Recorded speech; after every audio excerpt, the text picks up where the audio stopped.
Welcome to Political Theater. I'm trying to figure out what's going on. I think I'm having technical difficulties. I'm not too sure. So I'm Dr. T, everybody. I don't know why I'm so discombobulated right now. It's just weird. I'm going to bring our guy to the stage, Dr. Hall. How are you today? I was like, where is everybody? But you know what? I think that the delay, they've made it longer. I'm getting an echo. Where's your headphones? That was my fault. I just don't understand why you do this to me every time. I apologize. Like, why? Why are you ruining my show? Like, everybody. I have my phone. I was trying to. I try to watch the show in the background just to keep it, to know when there's technical difficulties that are not just what I'm seeing, because sometimes stuff happens that I can see and you can't see. But I forgot to turn the volume off over here, so that was what that was. My apologies. Hello, everyone. Welcome to Political Theater with Dr. T. Did you hear the new intro music? There were some technical difficulties, but it sounded like the parts I did hear were good. You guys, my kid did that track on the intro. The disrespect. We gotta reset here because I don't know what's going on. The disrespect. What are you doing? Anyway, that's my son on the track, Maestro Black. The young producer, right? Gave me some stuff to slide on underneath there. Talent. What the hell is wrong with family? That's what the show's gonna be like today. Apparently, we're off the rails already. Jesus, we got a guest coming. You better act right. Hey, let me clean up a little bit. We got company coming. Right. Best foot forward. You gotta do the dishes. Clean up. Dr. Hall. Get the dirty clothes out of here. Tonight's shit. Tonight. That wasn't me that time. Tonight's show is unofficially sponsored. Okay. Yeah, just making sure. But anyway, that was my baby on the track. Yeah, nice. That was my baby on the track. Somebody said a future Grammy winner. You better believe it. There you go. They call it. You better believe it. You better know that's my baby. And listen, Dr. Hall, you know what's not going to happen? What? When he wins that Grammy, ain't going to be no white girl there hugging on him. It's going to be me. Oh. It's going to be his mama. Oh, we don't do that over here. Oh, no. No Becky's not in the Black Power household. Absolutely not. This is not the NFL draft. Absolutely not. Not a super happy Becky finally getting her shot. Oh, look. He said, oh, cool. Glad we like to join. I'm going back to reading Reclaiming Our Space. A kid. A stellar child. Right there, kid. Supportive. Going back to reading my book. Shout out to Maestro. He's doing a final project on it, folks. Hey, there you go. Get you a kid that does a final project on you. There you go. That's all I'm saying. Yeah. Respect. It's my son. So anyway, there's a lot going on in the world right now. So much going on in the world. Before we get into it, I just want to apologize to folks for not being here Friday. I forgot. Forgetting about your audience. Completely forgetting your audience. I am so deep into this game, South of Midnight. I have to let people know. Playing the video games. I was playing this game and completely forgot I was supposed to do a show Friday. Wow. Yeah. Wow. I'm sorry, guys. Dr. Hall was also under the influence of drugs.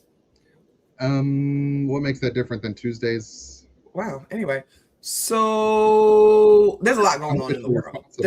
I don't want to talk to you. There's a lot going on in the world. Hit the like button, everybody. Let everybody know that we're here. Hit that like button. It really, really, really does help. When a bunch of people hit the like button, it pushes us up in the algorithm. And then random folks who don't know the nonsense that we are doing over here can come and watch and talk. Also, if you're on your socials, share it and let everybody know that you are currently watching the show. We actually have a really special guest coming on later in the show. He said he'd be here around 7:30-ish or whatever. Because, Dr. Hall, I am committed to the things that I say. Yeah. And I have been having these conversations with smart Black men, progressive Black men. I don't actually have time for the other ones. You know how I feel about it. Yes. So I've no, this is Combahee River Collective statement said we are in community with progressive Black men, and they use progressive for a reason, right? So we have a guest coming on. He's actually joined us talking about, whenever he gets here, he'll join in with the political stuff. And I want to have a segment where we can just have conversation and continue on about this. And I also wanted him to meet you because ever since I met him and been talking, I was like, what? I think it'd be real dope if these two Black brothers who are doing work could connect. Yeah. And, how do we build and grow for our community? All right, so let's see what's on the docket. Okay, so first of all, White House shooting. White House, well, not White House shooting. Oh, Correspondence Center shooting. I mean, they're making it seem as if someone ran up in the White House and that's why they need tighter security, but he showed up at a hotel. So wait, you telling me the Correspondence Center is not at the White House? No, it's at the Hilton. A obviously unsecured Hilton. Why didn't I know that, Dr. Hall? Because you're barely paying attention to that in particular. Yeah, absolutely. Okay. So at the Hilton. So they got your man's. What's his name? His name is Cole Thomas Allen. Now that's weird, Cole Thomas Allen, and they've been calling him that. Names? So it makes me think he has a white mother. Yeah, maybe. But he's colored. Yes. That's a colored man. Mm-hmm. I think I saw a family picture, and it is a Black father and a white mother. Because white people call they do. That's how they name him. We would just say Cole. Yeah. Cole Thomas Allen. So apparently, okay, I think most of us have heard it. Dr. Hall, what do you think happened? Give me the Dr. Hall version of what you think actually happened. And I think we need our banner. I think we need the allegedly banner for this one because, and I think I'm going to need my tinfoil cap. So I might as well just put the shit on right now because I know I'm going places. All right, Dr. Hall, what do you think happened? What do I think happened? A guy ran up in there in a lax security environment and licked off a few shots and got arrested somehow. But there was likely a system that facilitated him doing this because, on the one hand, law enforcement is currently the most incompetent it's been in decades. Right. So, in his manifesto, he even notes how lax security was. Right. I want to show the clip, Dr. Hall, of what happened. That one angle. There's a few angles. There's been some interesting angles, but I actually want to show a clip of the response, not what happened, because we don't have the footage of what happened. Oh shit! What did I just do? Where'd you go, guys? I don't know. Dr. Hall, I don't know what is happening tonight. Hold on by a thread today. We are just. We are. All right. Here we go. Where's Mercury? Here we go. All right. We ready? Okay.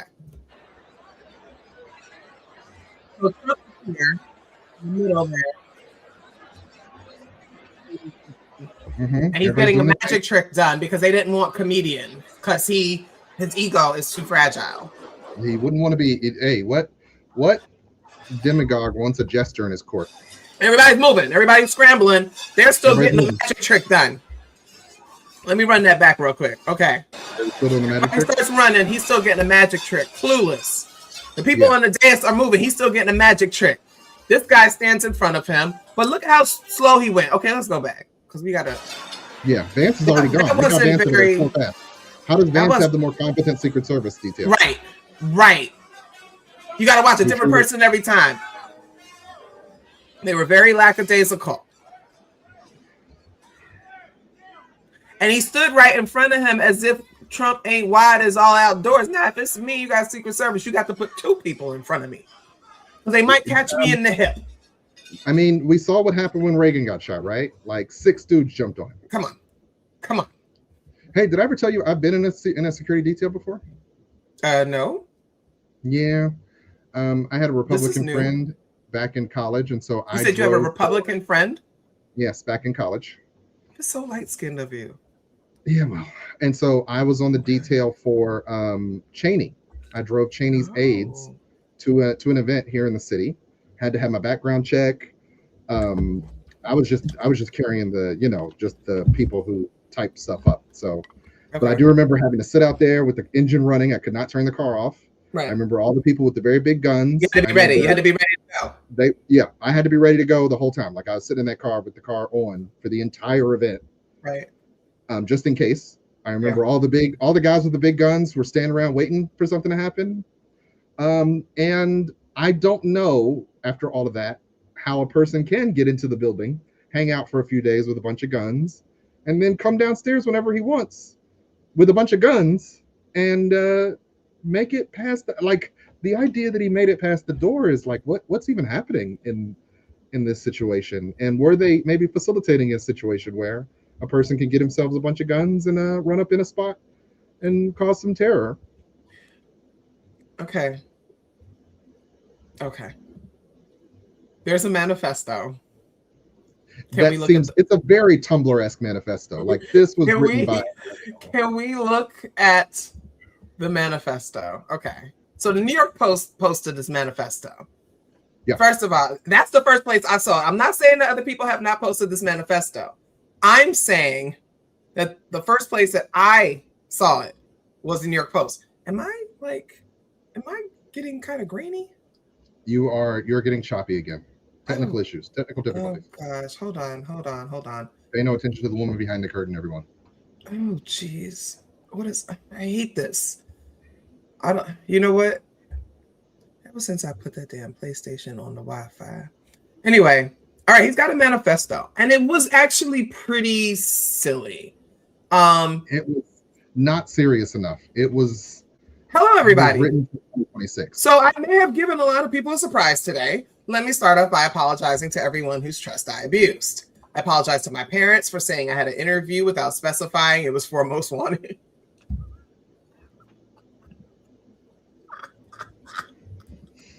This is the guy who was raised on the internet. That was funny. This is the guy who was raised on the internet, because this is a very internet-ready manifesto. Yes. I miss the days when manifestos were like scrawled out in notebooks for like rest pages and pages and pages. Rest in peace to Chris Dorner. Nobody did it better. Right? I hope he is rested well with the ancestors. That's right. The just only emotional word I vomit. recognize. Right. I miss those. Yeah. This is too. Wait, let's keep going. He says, Go. I apologize to my colleagues and students for saying I had a personal emergency. By the time anyone reads this, I probably most certainly do. Need to go to the ER. We can hardly call that a self-inflicted status. He said, I probably most certainly do. He said, I apologize to all the people I traveled next to, all the workers who handed my luggage, and all the other non-targeted people at the hotel who I put in danger just simply by being near. Well, that's nice. I apologize to all the people. I apologize to everyone, I apologize to everyone who was abused and or murdered before this, to all who suffered before I was able to attempt this, and to all who may suffer after, regardless of my success or failure. You know what? That's a thoughtful killer. Why is it so self-aware? It's weird. Like he's woke as fuck. It's very weird. Woke AF, okay? Yeah. He said, I don't expect forgiveness. But I could have seen it. I could have seen any other way to get this close. I would have taken it. Again, my sincere apologies. Also, why I did any of this. I'm a citizen of the United States of America. What my representatives do reflects me. Now, mind you, I want to show the picture again, because I think you know how they always want to show mugshots for Black people, and we're gonna call him Black today. We actually gonna claim him today, because his daddy Black and he's obviously woke, Dr. Ha. And you know they always want to show mugshots. They never want to show the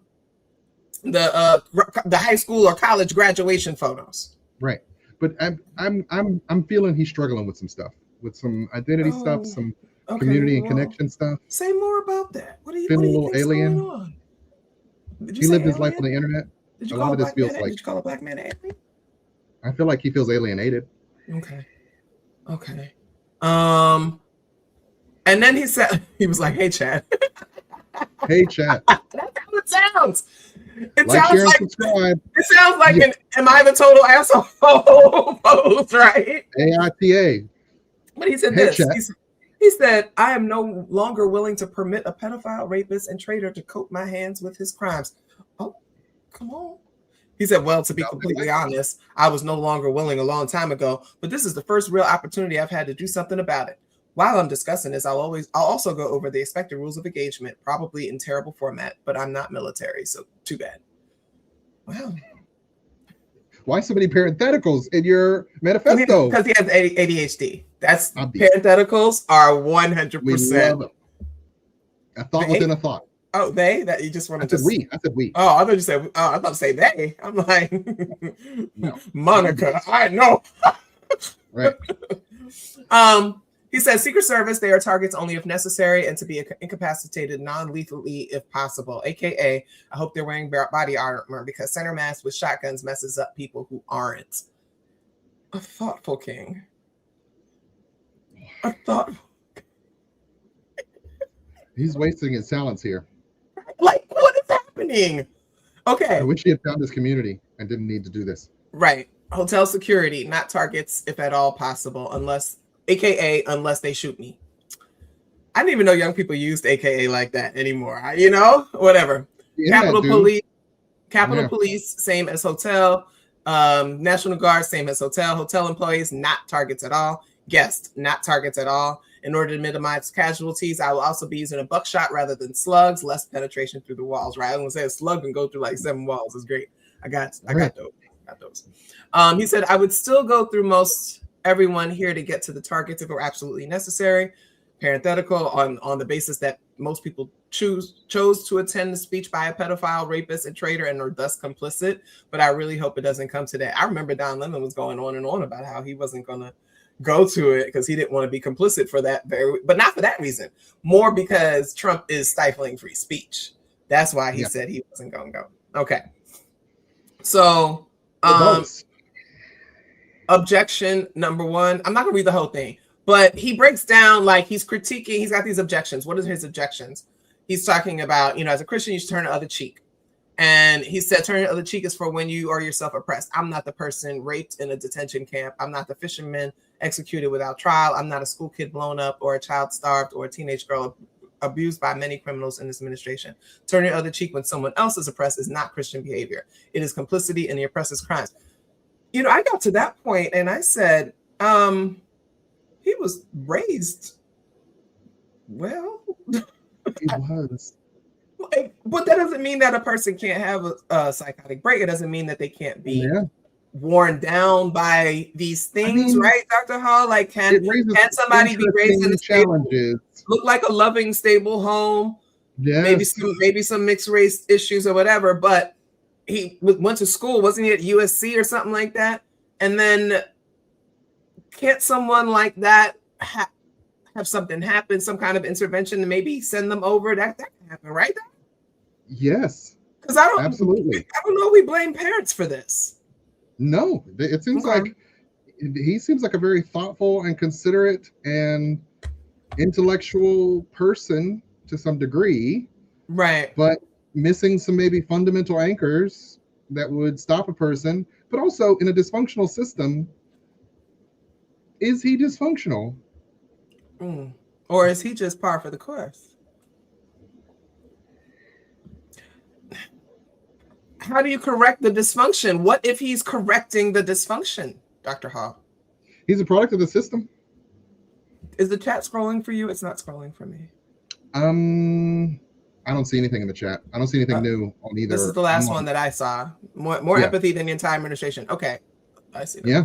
No, here we go. So he was young enough to want to try and do something for the resistance and perhaps got influenced by an So here, what we've learned also is that most of his stuff he was a gamer, right? He was online and was a gamer. And I imagine that he got into whatever spaces where they started talking about politics in the same way that happens for MAGA, right? So a lot of the MAGA folks who left MAGA, when they are interviewed, they say, I was looking for community. Right. One guy will be like, I heard this guy online and, he and I connected and then he invited me, blah, blah, blah, blah, blah. The same could absolutely happen on the other side. Yeah. They said he started posting politically in 2022, right? So, after we have this pandemic that kills 1 million Americans, after, the economy is tanking and all these things, I can see how people can get radicalized after that. Yeah. But also, we're not gonna erase the fact that it's probably done online. Yes. What were you about to say? Okay. Oh no, I mean, it wouldn't be the first time that someone has been influenced by people, not necessarily online, to engage in behaviors they might not otherwise have. I mean, a lot of times when we find out about a lot of these ops into these psyops, these things, it was, I wouldn't be surprised to find out some entity had pushed him in a direction. Are you suggesting that he was paid to maybe do this? Not necessarily paid.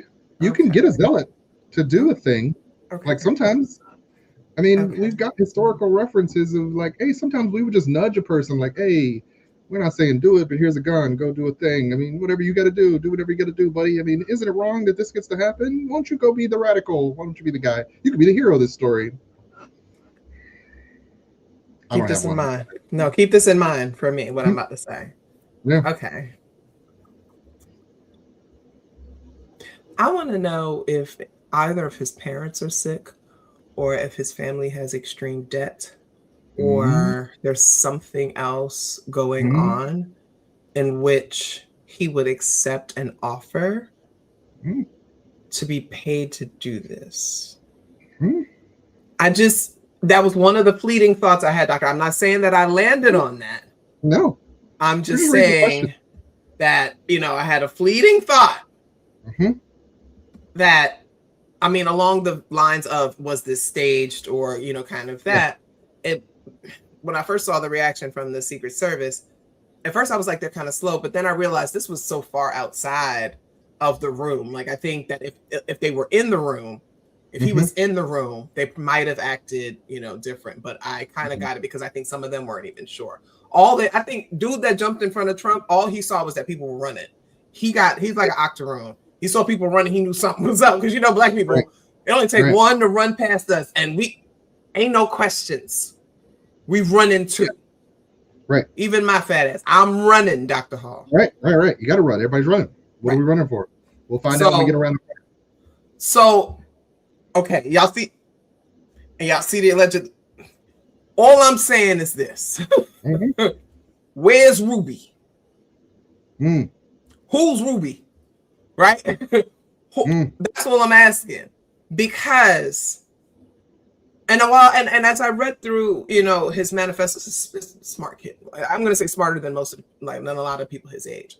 Yeah. Thoughtful, empathetic, compassionate, obviously passionate about this, right? Yes. Like, this is something I feel him. Like, on this show, we actually agree with how he feels about, the pedophile and the racist and the rapist, all, Yeah.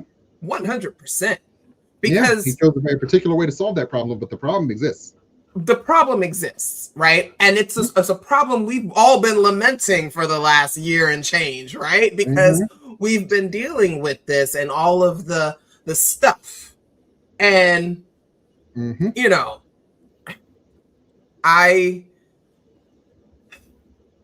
I can see how an impressionable mind, maybe an altered mind, right? Maybe a traumatized mind can be susceptible to being moved to the point where something like this happens. Again, we're not making excuses for that here. I don't want anybody saying she's making an excuse for somebody blah, blah, blah.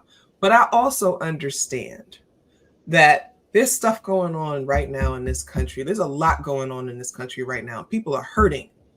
People are struggling. People can't pay their rent, their mortgage. They can't pay the car notes. They can't pay their insurance. They can't buy food. They can't pay tuition. They can't buy groceries. No new clothes in like the last year. Like all these things. People are hurting. People are anxious and miserable and hurting.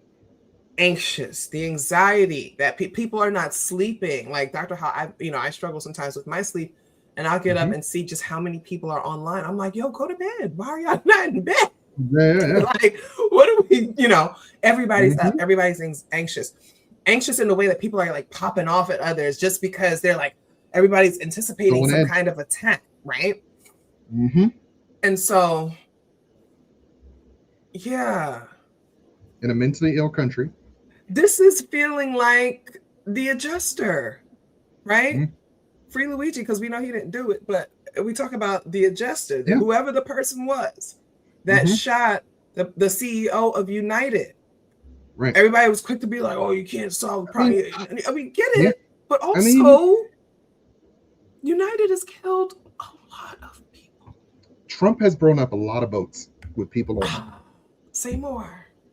So, I mean, state violence, we always act as if there's nothing that can be done about it. If one guy decides something should be done about state violence, in the system we call him the dysfunction, but we know the dysfunction is baked into the system.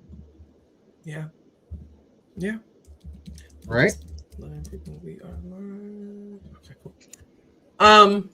Yes, I just think that Dr. Ha, I don't think something in the milk is curdled. Yeah. This is the third attempt, right? Third very visible attempt. But here's the thing. Midterms are coming. Yes. His poll numbers are very low. So he needed something. He needs something. Plus with the war and everything. The last two, they found out were MAGA, right? Yeah. So anything that happens, any kind of political violence that happens, and if it's done by MAGA, they put that out of the news. They push disappears. That out of the news. Trump needed this. Yeah. Trump needed this. And then there was a lot of speculation that, what's the one with no lips? That speaks for him. Press secretary. Miller or no? No, Bondi. press secretary. Bondi? No, press secretary. Carolyn. Is it Carolyn Levitt? God. There we go. We got it. You have to be there when I'm you. I'm sorry. You didn't have me right then, Dr. Hall. I think I caught you before you hit the ground. Okay. Anyway, she was talking about staying safe, right? Yeah. They were saying that there was hints that people kind of knew something was going to happen. She said shots are going to be fired tonight. That's what she said. And how you going to have shots fired with no comedian? Right. She could have saved that for if they had a comedian. Right. So it ain't even feel right. They ain't even feel right. Okay. I mean, I think it does speak to how paper thin this administration actually is. Like it puts up this paper face. But then in the end, he even says in the manifesto, ain't nobody watching. Ain't nobody watching. Right. He said there's no security here. There's an arrogance to the whole proceeding. Yeah. Like nobody can touch them. Yeah. And I mean, and I think if nothing else, it's kind of being proven with Iran. It's kind of being proven with so much of what's going on that many of the institutions we think of as secure, particularly under this administration, are not secure. And so there was, if nothing, an inevitability to some of this if he doesn't actually tighten up. Quit putting inept people in charge of your Secret Service, inept people in charge of the FBI. The FBI of just 10 years ago would have been so far ahead of this guy before he even landed in Washington. But how do we know that's not all intentional? I've been maintaining from day one that they're letting him tank. They were gonna put him in because he had the fan base. They're gonna get rid of him because the real people in power would like to move on with their lives. And this is some nonsense. And just strip mine the country for all of its resources. So how do we know that he wasn't advised to pick Gnome and all these other stupid, incompetent people? How do we know that all of this wasn't intentional? How do we know the Secret Service being terrible isn't intentional? How do we not know, right? Maybe they're planting these people as Secret Service agents. So it's like, just move a little slower next time. Like, we're going to get them. I think there's definitely a reasonable nature to that, because once again, it's like the way this thing has been always said to function, it is absolutely not functioning. I think the fundamental problem always becomes when you break the system, you forget that you can get broken in the system. Ooh. Like those of us who have been ground down by the system, we know, like, if the system falls any further, we're the first piece of people to get trod upon. But white people have forgotten that these systems are propping you up. If you let them fall, guess who falls? Yeah, so you can go ahead and dismantle it if you want, but guess what? Like, now you're exposed. Now you're vulnerable. Y'all heard that hot fire that Dr. Hall? I gotta save that clip. That was some hot fire. Is that going? All right, let's move on because we've been talking about this White House thing for too long. All right. Comey was indicted, Dr. Hall. That's the thing. I didn't get to that one. You oh no, I gotta tell you. James Comey was indicted today. They secured a new indictment for him, and this is from the New York Times, guys. The Trump administration, Trump administration secures new indictment against Comey. The new case stems from a social media post showing seashells on a North Carolina beach that the Trump administration characterized as a threat against the president. What? Guys, we got to see what this is. I want to show everybody what this is. Can I get this to be bigger? I don't think I can. Okay, I'm going to show everybody what it looks like. Just in case you didn't see it. Share the screen. Because this is the talk of the town. Okay. Yeah. Hold on. All right. Did it show up? It did not show. Hold on. Nothing's shown up. You're frozen. I'm frozen. Oh God. You are. There I am. Okay. Here we go. There you are. Now I was trying to switch because you know what? This website is moving, as you can see, it's doing all that stuff. Yeah. 8647. Right. Okay. 8647. 8647. Yeah. Now, Dr. Hall, when you hear 86 something, what do you think? What's your first thought? What does it mean to 86? You remove 86 is get them out of here. You cut them. You 86. That's so Appalachian of you. That's so middle class of you. Yeah. That's so educated parents of you. Yeah. Also very well read. So I read a lot of books. This guy 86 is cool. Take a look. Parent having ass. Read a lot of books. Growing up in a stable home, head ass. 86 this turkey, you see? Yeah, see? Yeah, no. Look at you growing up with being able to have your own bed and shit. You think you special. When I hear 86, I think hell, right? Get rid of. I mean, obviously. So, people saying 86 is a restaurant term, other things like that. So if you hear somebody be like, yo, we're going to 86 this fool, they're going to kill him, right? Yeah. Cool.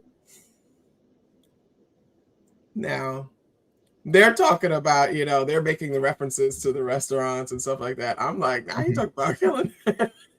See, I mean, in the hood, 86 might mean take him off the block. Like get rid of it. But there's nothing wrong, right? So he has the right to free speech.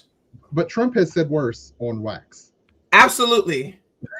Absolutely. And what it's actually really funny, Dr. Hall? There's a song by De La Soul, Chuck D. Who else is on that? There's a bunch of people on that. Talib Kweli, Pharoah Monch, I think, called Remove 45. Yeah. It came out. Yes. Talking all the same, like far worse than this. Yeah. They weren't indicted or arrested or considering that, that wasn't considered a threat. No. So why is this nice little seashell art? Because seashell art is now a problem. Hey, if a white man does it, they don't listen to that boogity boogity music. How we know we don't know his kids ain't doing it. Right. Well, anyway, he's been indicted now. He was indicted on Tuesday, which is today. They keep trying to put him away. Like Donald Trump hates him almost as much as he hates Letitia James. Because how dare he? Right. And so they charged him with making a threat against the president and transmitting a threat across state lines because he posted it on Instagram. Wow. And where it was located, and Trump is in DC. They didn't make it out. Hey, they're just using the law however they want to use it. Because they don't never use it when it's that way when it's the right thing. They never use it that diligently when it's supposed to be the right thing. Nope. And this is what the New York Times says. The case, which centers on the image of seashells that Mr. Comey posted on Instagram, is the latest salvo in the department's tortured efforts to satisfy the demands of President Trump to go after longtime targets of his wrath. Under the acting attorney general, Todd Blanche, the department has sought to accelerate Mr. Trump's retribution campaign after the president fired Attorney General Pam Bondi, in part over his dissatisfaction with her effectiveness in bringing cases against his perceived enemies. Now, Dr. Hall, I got a theory about this Pam Bondi. Go ahead. What if they got rid of Pam Bondi just so she could say, I don't need to testify. I can't testify because I'm no longer the AG. I mean, that's been raised. So now that's something that they said. Cut her out of the whole process. She doesn't have to say anything. She doesn't work here no more. I was thinking companies do, right? When they're doing bad stuff, just get rid of the secretary. Then you can't speak to the secretary. She no longer works here. So I want to show this clip real quick. Hold on. Let me. Oh crap! I didn't mean to do that. Can I just for a second say, please? I have been perpetually, for my lifetime, or for in this lifetime, so frustrated by how certain white people use the law. You said what? Particularly how 47 and 45 has used the law to his benefit, wasting so much time, so many resources, and because he's always had it as a cudgel, he just kind of he sees nothing wrong with just kind of throwing something out there and wasting everybody's time and energy chasing a squirrel that we should never even be paying attention to in the first place when there are real problems to solve. Okay, let's watch this. This is Roll Counter. This is Democracy Now!, Democracy Now! Sorry, hold on. What do you make of Pam Bondi not coming forward on April 14th? I mean, granted, she was no longer Attorney General. And would you say that Trump fired her because he didn't want her to come forward on April 14th? And they would say because she's not AG, she doesn't have to. But they have, isn't it your committee, the House Oversight Committee, has subpoenaed the ex-boyfriend of Ghislaine Maxwell. Yes. Well, look, I drafted the subpoena with Nancy Mace for Pam Bondi. It was not as Attorney General. It was in her personal capacity. So she's in defiance of the subpoena, in violation of the subpoena. She should be held in contempt. But is she going to be? Who holds her in contempt? Well, the Oversight Committee has to vote on it, and Congress has to vote on it. And we are working to get the Republican votes, the same people who voted for our subpoena, to say, look, now you need to hold her in contempt. She's not showing up to Congress. So the argument then, Dr. Hall, is that they're like, I don't care if she's AG, OG, like they don't care. So whatever. We what? Are like you in your car? no. I was looking at Dr. Roundtree, and I'm like, oh. Go ahead. No, it's fine. Hold on. Dr. Roundtree is in the back, guys. So ready to come up to the front. He's ready to come up to it. So, but I just, let's finish this up. So they don't care. They're gonna, if they need to subpoena her, you get testimony. And that's also kind of ridiculous because, like, why would you even think that? Whenever a crime, it doesn't matter if you are, like a police officer still or not, lawyer or not. Like I was a nurse in 1982, but now I'm not. So you can't ask me about something that happened in 1982 because I'm no longer a nurse. Are you kidding me? Like, right? Are they intentionally this stupid? Are they intentionally? They're intentionally this corrupt. Yes, they're intentionally this corrupt. They keep trying to find ways to ignore or avoid the laws. They do not care about the laws. They do not care to be held to account. As her first testimony in front of Congress said. So we are all just wasting, in some ways, our time and breath. If it doesn't have teeth, give it teeth. You're supposed to be the Congress of America. You write the laws. If she's supposed to be in the room, put her in the room or hold her in contempt. If it was your or my black ass, guess where we would be? Right. In contempt. Right. Okay. We're gonna add our guest to the stage today. Hey. Hi, Dr. Phil. Regular Phil or the black Dr. Phil. I can't have folk confusing me with old boy. You know what I'm saying? So. Can we call you Dr. R? Nah, I don't really use the doctor. I don't use that, especially amongst black folk. But if it fits, because I see that there's white people in the audience. Hello, y'all. What up, y'all? Hello, how y'all doing? I'm just saying. So. I want to introduce you, and I want everybody to know who you are. So I have a short bio. I'm going to read everybody. Oh, Dr. Phillip J. Roundtree LCSWSS. I'm a licensed clinical social worker, mental health advocate, and dynamic speaker. He has nearly 2 decades of experience supporting people, couples, and families. He's based in Philly. Shout out to my second home. He specializes in areas such as depression, life transitions, men's mental health, all of that great stuff. He got his doctor of social work from Kutztown University of Pennsylvania. And I read through most of his dissertation, and it's called Liberating Self, Liberating Self and Autoethnographic Inquiry into Black Male Mental Health. So that's a terrible name. That's a terrible name. It's a great name.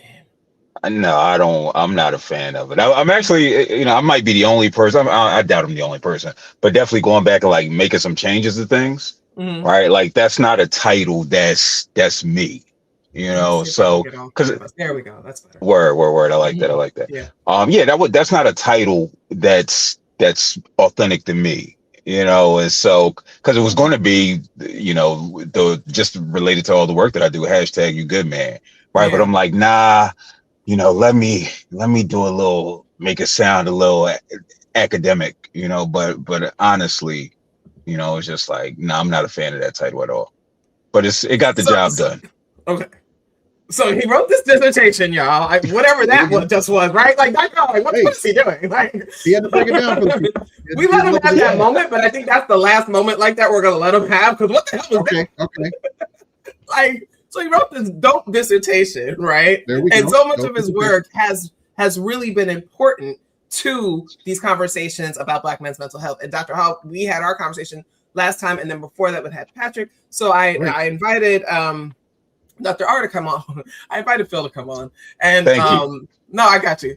It just rolls off the tongue. I invited Phil to come and to talk about those things. But he also, I told him, I said, it's a political show. We got stuff to get through. So I did send him a docket. I did let him know what we were talking about. Where did we leave off? I'm going to show you guys this video of how stupid the Trump administration is. Like we know it, but then also they're really stupid. And I'm trying to let me get this to load. Is it loading? Hold on. Let me share my screen. You guys know I'm stage managing, by myself. Always have to remind people. The whole show. Yes. I do the whole thing. A conversation that I had yesterday. Just reminded when the president was speaking. A conversation that I had yesterday with one of the Democratic senators who was questioning me during the hearing, and she was ridiculing President Trump for his math. And she was saying, it's mathematically impossible to have a drug drop by 600% cost, which he had claimed. And I said, well, if the drug was $100 and it raised the price to $600, that would be a 600% rise. Well, if it drops from 600 to 100, that's a 600% savings. And the president used that mathematical device to illustrate the magnitude of the theft that has been happening against our country. What the hell? Somewhere was that? Anyway, you're muted, Dr. Hall. When you're on the cabinet, you got to spend some time on your knees, making sure that the big man feels good. So, spicy. I'm just saying. We've been watching them do this since he's back in office. It's like every time he's got to have everybody in a circle. Just, making sure he had his pineapples. Right. And so, hey, you look bad on TV. I'm going to get on TV and tell everybody how awesome you are. I use this reference. He got it from me. And if it was a mistake, it was just what I did. It was me. Right. Phil, it's very. Are they really this stupid? Or it's just you got to stay next to power. What are you gonna do? I mean, and that's what it is, right? Like it's like, hey, if I'm being in a position of power, this is what I got to do. I'm all right with it. I think about his wife though. I think about his wife, like watching Curb Your Enthusiasm. And I'm like, nah, like you was with Larry David. You know what I mean? Like y'all had this little thing, like y'all was good. How are you with him? And I don't think she wants to be with him. That's more what I'm concerned about. Like, what do the relationships look like? What do the interpersonal relationships, the people that they hang with? Because the game is the game, right? He's playing the game because he wants to stay. He wants to get his little bread. In 2 years, nobody going to remember him and all of this. So it's just like, it's strong arm robbery. That's really what this is. That's what it seemed like for him, especially. he's already tried to build out this business, this business of his where he's, make whatever healthy, whatever. He's been a grifter for so long in this space that this actually gives him credibility, right? He will always be the former Secretary of Health and Human Services, right? Or medical, whatever the one he's over. I don't freaking, that's Health and Human Services, right? He's HHS. Yeah. So he'll always be able to say that, right? Former Secretary of this. And that's all he wanted, was to boost his brand, just like Trump wants to boost his brand, just like Kristi Noem, funneled over $240 million to herself, right? Like Lutnick, right? Businessman paid $20 million to have his businesses skyrocket. A good investment. So that's where but it is. But speaking of money, can I show y'all something real funny? Go ahead. Something real funny. Treasury. How many of y'all got a Venmo? Put a 1 in the chat if you got a Venmo. Because the government wants you to pay, you Americans, and some of you are not American. I know we got a South African brother. Mo, what up, Mo? I see you in there. They want you to pay off the debt. Okay, so let me turn this on. Payments from Americans to help reduce that $37 trillion national debt. Americans having this option to pay off the country's debt is not new, but these digital payment options are. The U.S. government is now accepting PayPal. The Venmo, the government is crazy. The U.S. Treasury Department's website now accepts Venmo and PayPal as methods for Americans to donate to help relieve the national debt. While perhaps unpopular, That's not our job. If anything, we need the money. the option to put your own money toward the country's debt isn't new. It's actually been around since the 1800s. But of course, technology has changed. And now you can simply do it on your phone. The Venmo. What a broke country. What a broke country. Out here begging Now, in the street. I didn't Handouts, know, right. I didn't know that they had that system. That's always been a thing. Why would you need to know? But Clinton wasn't asking nobody for no money. He wasn't out. I mean, he was asking for money, but he wasn't out there like every American. Could you please empty your pocket? Clinton in the 90s. No, Clinton in the 90s. I mean, was like, no, money, he was like drug pen. Like well, your man, well, he had everybody feeling like they had drug dealer money.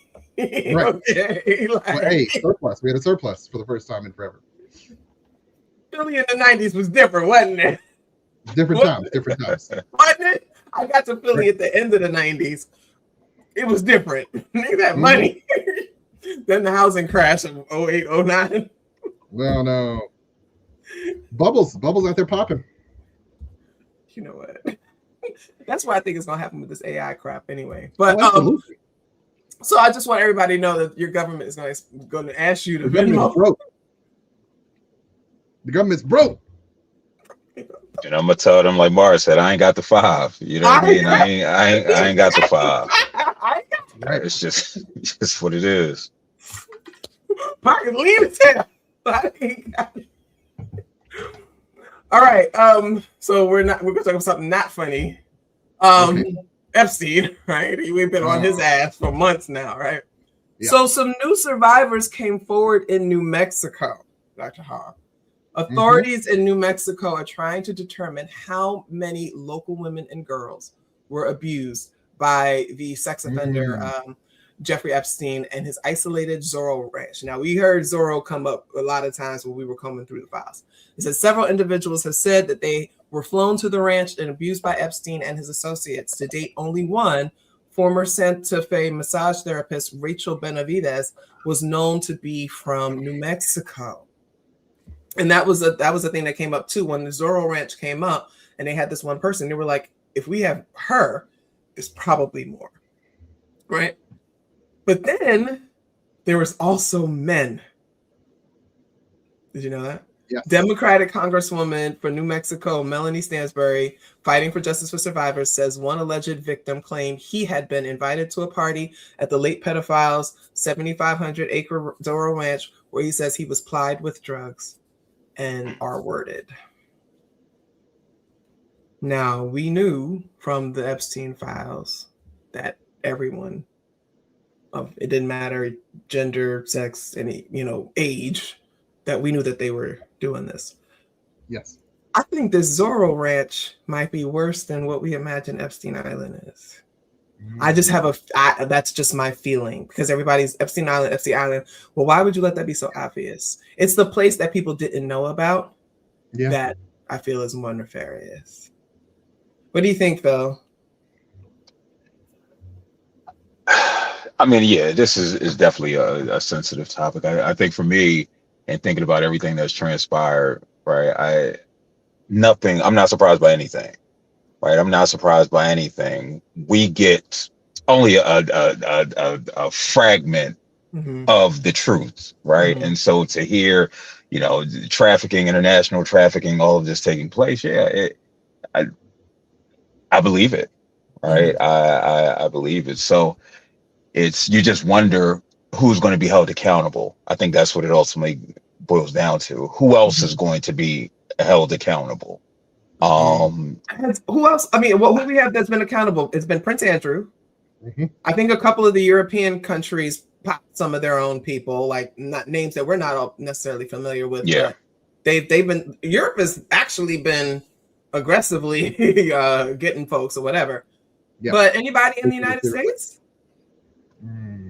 Has anybody in the United States?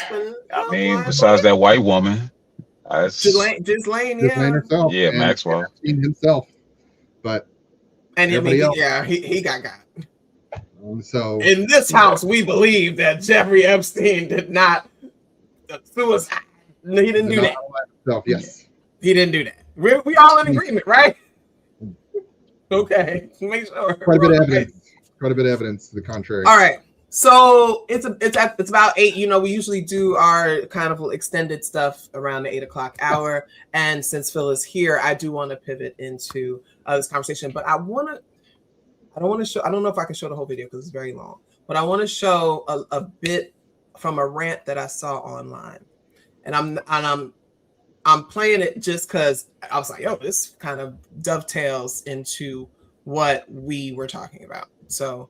I want us to watch this, and then we'll go into the rest of the stuff. I'm very happy to have both of you here for this.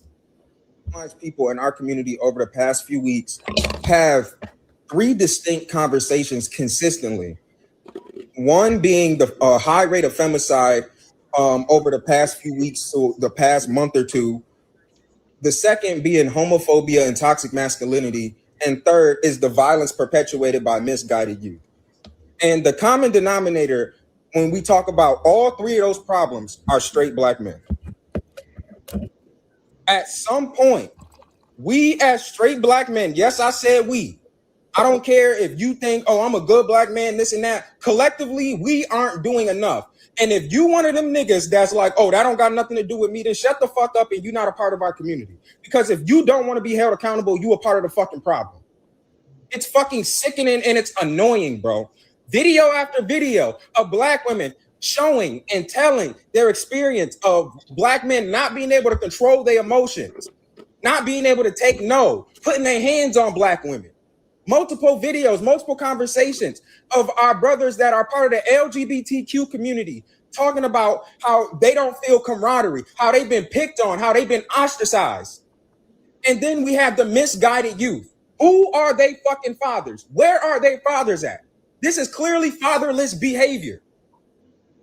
And yet, we as Black men want to walk around here with our heads held high, lying to ourselves like we the leaders and protectors of the community, like we the biggest net positive for Black people, when we not doing our job. And then when the most marginalized people in our community, women, the LGBTQ community, kids, are damn near screaming from the rooftops, begging us to be better. What do? We act like white women and flip the script on them and blame them for all the problems in our community without taking any fucking accountability. It's getting tiring, bro. It's getting tiring. I'm gonna stop it there. All right. Young Joe was going in. Hey. He looked. He's fed up. He's fed up. Not gonna take it anymore. I wasn't even sure Gen Z could feel feelings like that. Hey. They be so numb all the time. They just be walking around like hey. I didn't know they had feelings. Right. No, but like millennial stare. he goes on, right? Like he goes on from that. Like, what are y'all reactions to that? Either one of you can go first. I don't. Go ahead, Dr. H. You got it, man. I'm personally I'm exhausted. You know, I'll say that, and maybe it's a privilege to be exhausted. So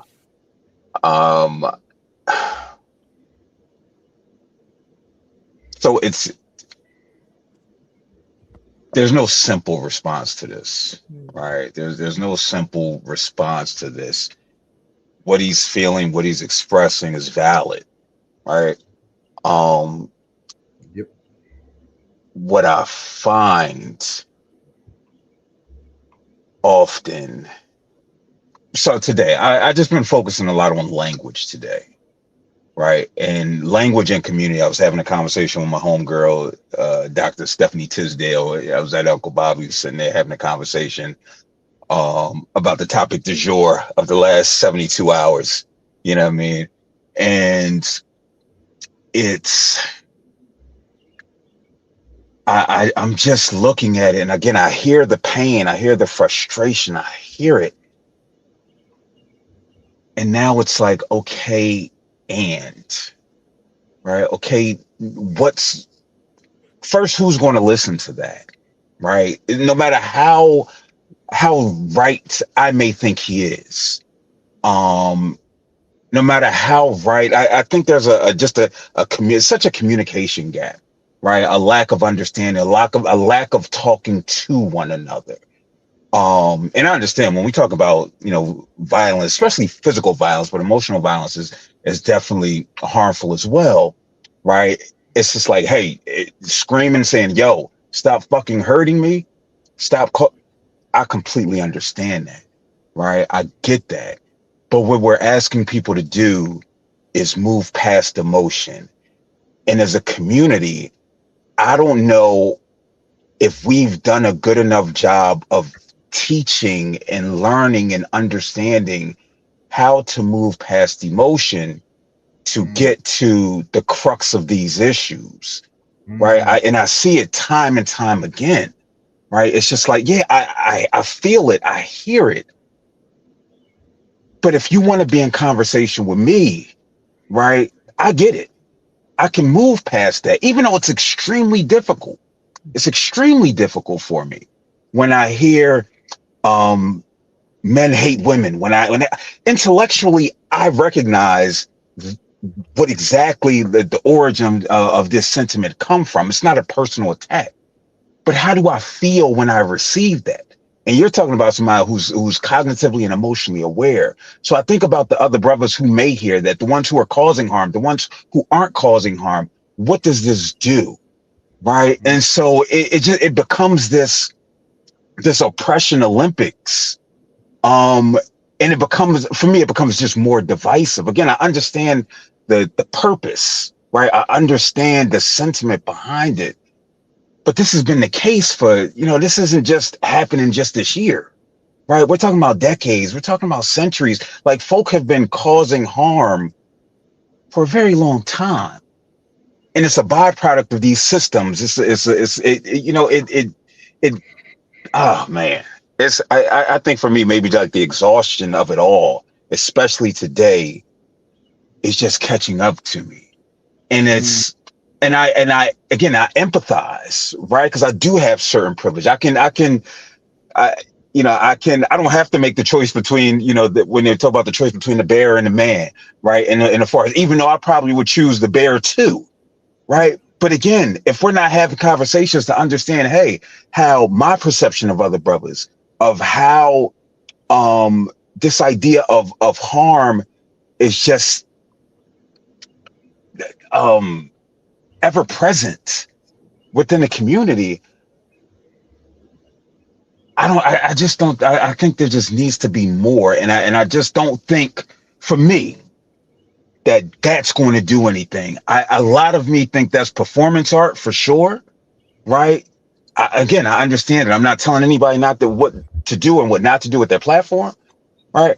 But a lot of this is for content.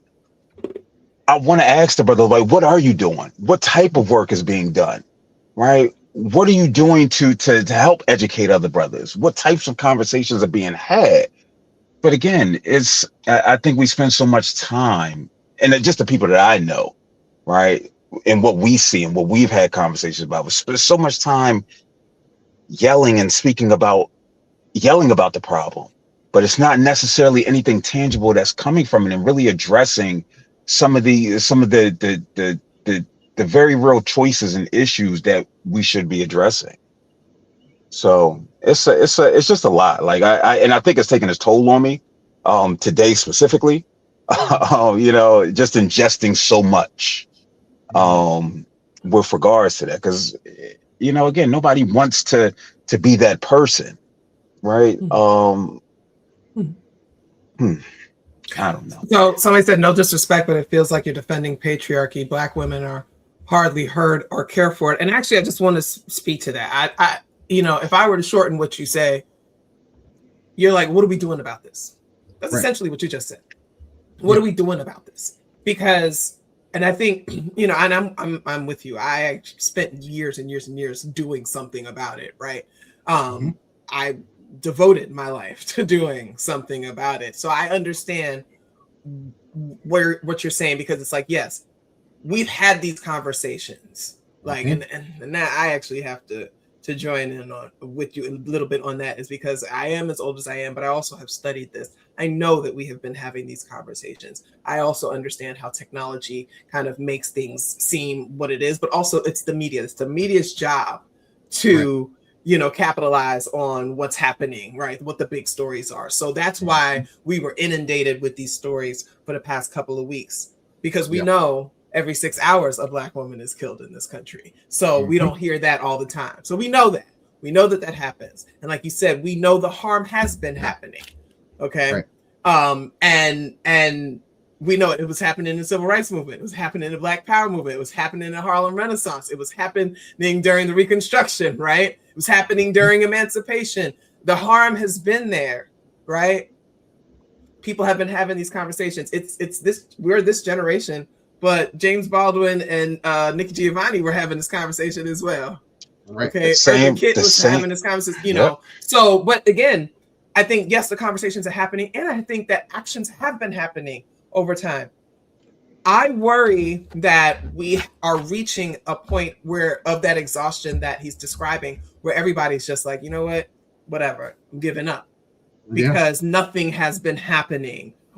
Which is actually not true. There are things that have been happening, and a lot of lives have been saved because of the efforts. Because if we say nothing's been happening, then what the hell have the three of us been doing, for the years that we're here, right? Like that, the work that we've been doing, and us and so many other people. So we've saved lives, like literally have saved lives by being and doing what it is that we do, right? So we don't want to disregard that. But on a macro level, on a more expanded level, we're like, this has been going on and nothing has been done to stop it from happening. When do we get to the point of saying enough of the ranting and the raving, enough of the posting on social media, enough of the carousels on Instagram? What are we doing, right? Obama came, my brother's keeper, $30 million to go towards Black men's initiatives. And what did we get out of that? And why was there no money for women? Kamala Harris runs her platform talking about I got a plan for Black men, like 4 days before the election. I got a plan for Black men. We're going to get them involved in weed and crypto so they can finally take care of their families. And she absolutely said the phrase, finally can take care of their families. That woman, who is half Black, had nothing for women. So the money's been there. The efforts have been there.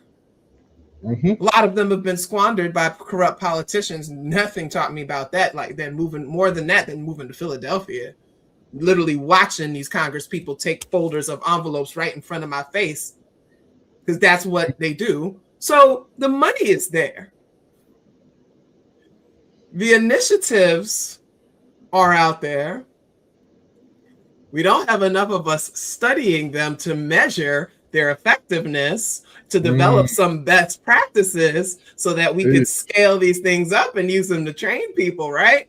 Not enough of us are doing that. Too many are going to Walden and getting the organizational leadership PhD that means absolutely nothing, but they won't be studying the things in their communities, right? Well, because how many of you are there, Dr. Hall? Ain't that many.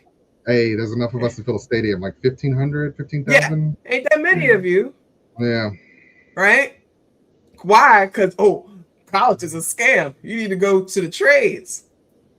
10 years later, I can't find a black male therapist. You know why? Because all you niggas became truck drivers and HVAC guys. It's fine. Not enough of them either. Not enough of them either. Yeah. Because I get the white guys. Right. Right. But my point is this, because I could go on about this shit. Hey, you're in money your bag. has been there. The money has been there. The infrastructure either has been there or could be built. There are plenty of leaders who could be tapped to do these things, although, as I said, several of them are corrupt, and I know this personally. Why the hell ain't we doing it? Right? The answer is because we don't want to. We don't. I'm going to tell you why we don't. Psychologically, and this is my philosophical thing. You clinicians and other professionals, this is the philosophy here. Because we continue to frame liberation as the opposite of oppression, thereby perpetually tying it to oppression. But we don't know a life outside of oppression, so we can't even imagine liberation. We cannot fathom liberation. We cannot see liberation for ourselves. Now, when you're on the monkey bars and you can't see the bar, you're going to jump and try to reach it, even though you can't see it? Or you're going to stay on hanging on the bar that you know is there? We cannot conceive of our existence outside of theirs. All we know is like the Democrats ran, everything was, we're not Trump, I'm not Trump, I'm not Trump. All we know is not oppression, not oppression, not oppression. Yeah. We don't know what that is. Right. What we do know is the colonized stuff that we've been indoctrinated into believe. If I have enough power, I can live just a little bit longer. I'm going for the power that I see around me than this liberation that ain't nobody painted a picture for me for. Yeah. We don't want it because what do we do with it when we get it?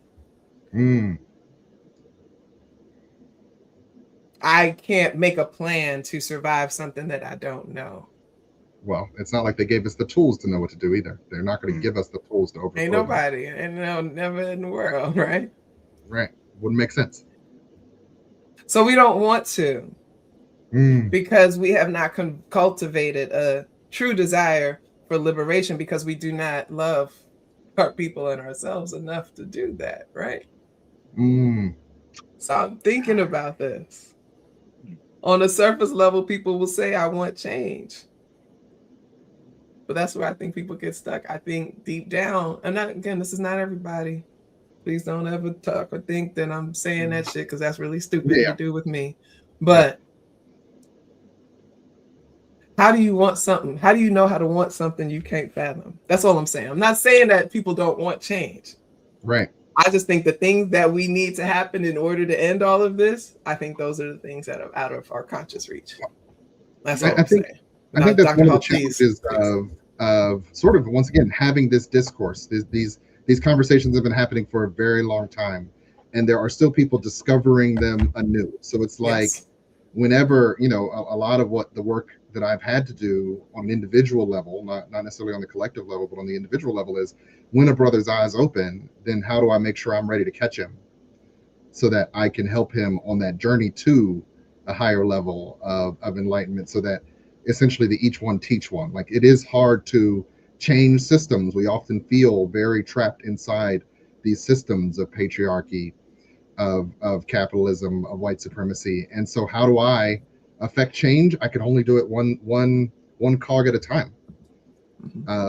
And that can feel oppressive. That can feel like it's not enough.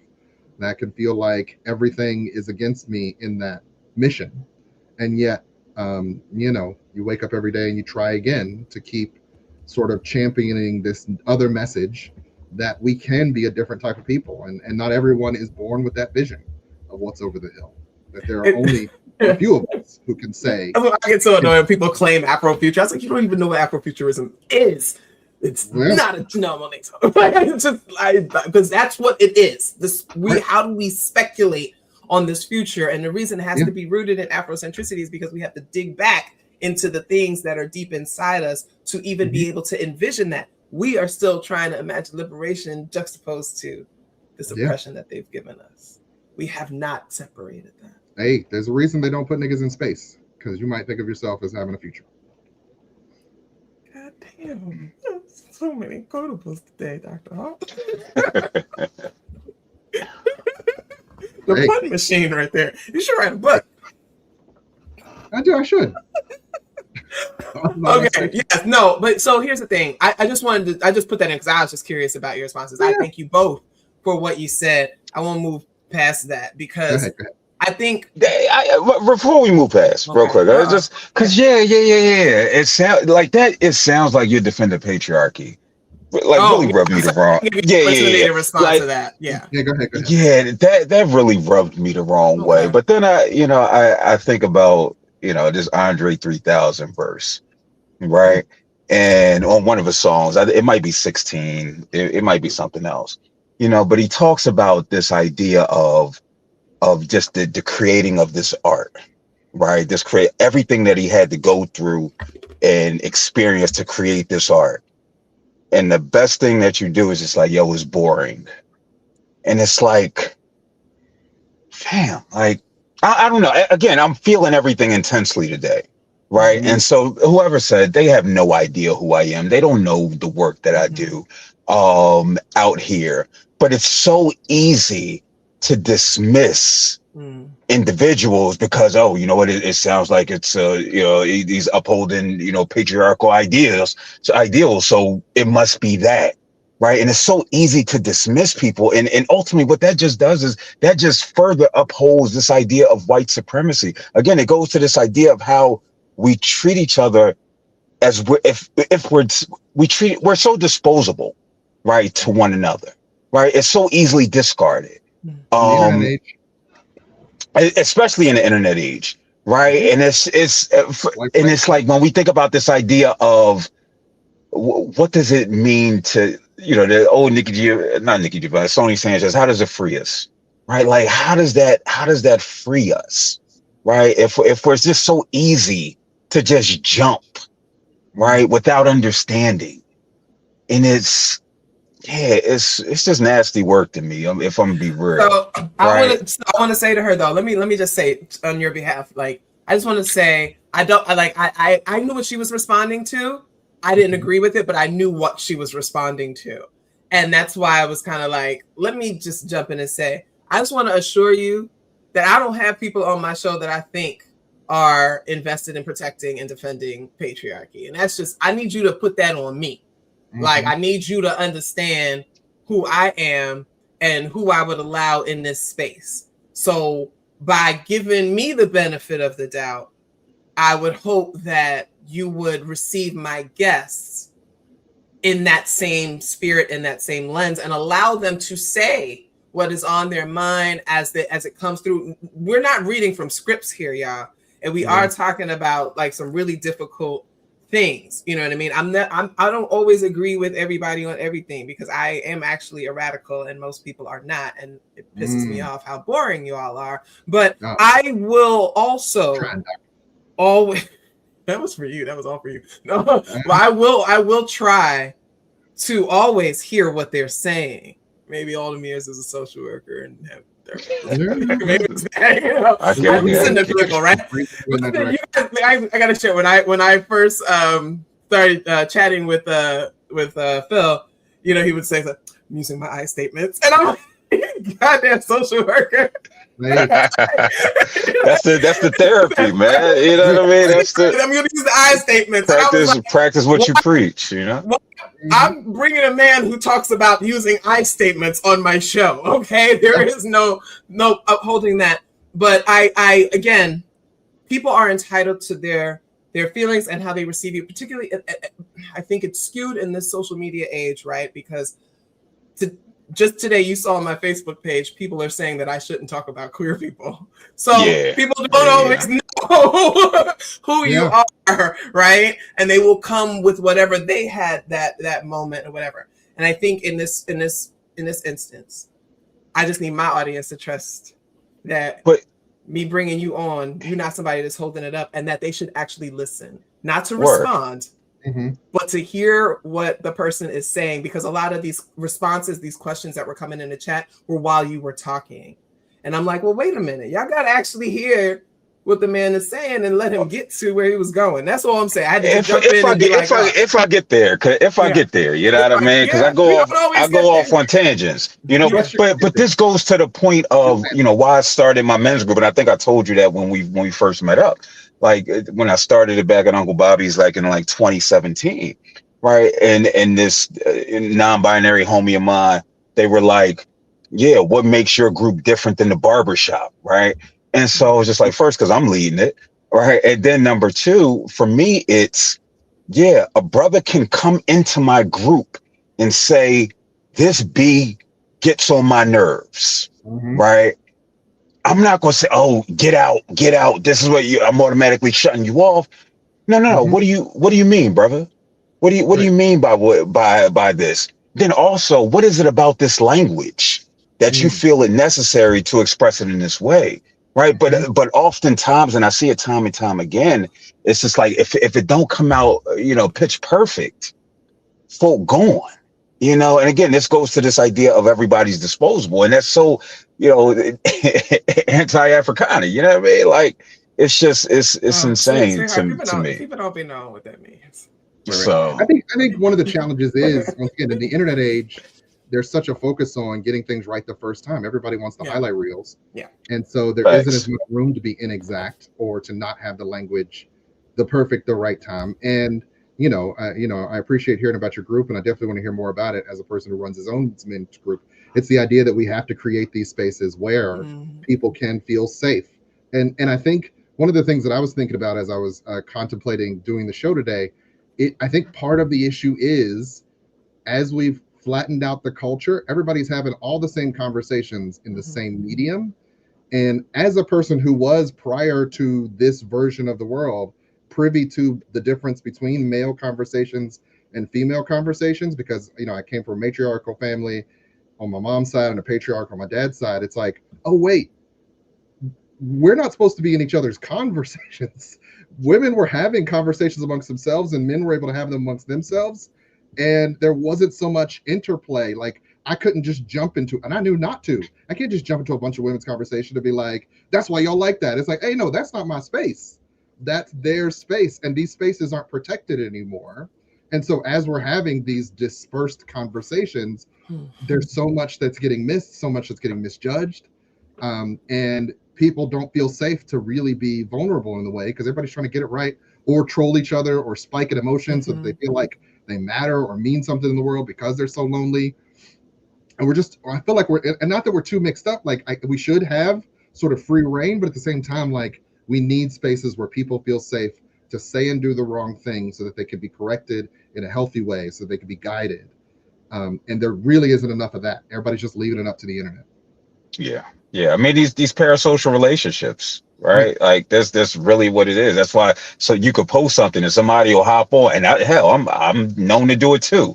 I'll hop right up in somebody's comment. Yo, you tripping, dog? You know what I mean? Have no relationship.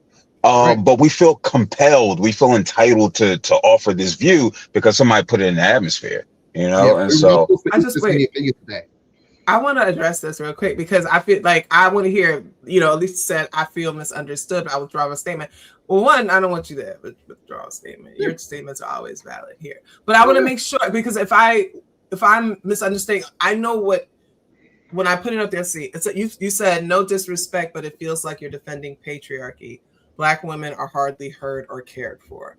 And that's, Phil, I believe that's what you were also responding to and stuff like that. So it's kind of like what we were talking about, Dr. Hall, the last time, like this accusation of something that you believe that you're not doing, and having someone kind of make that assumption.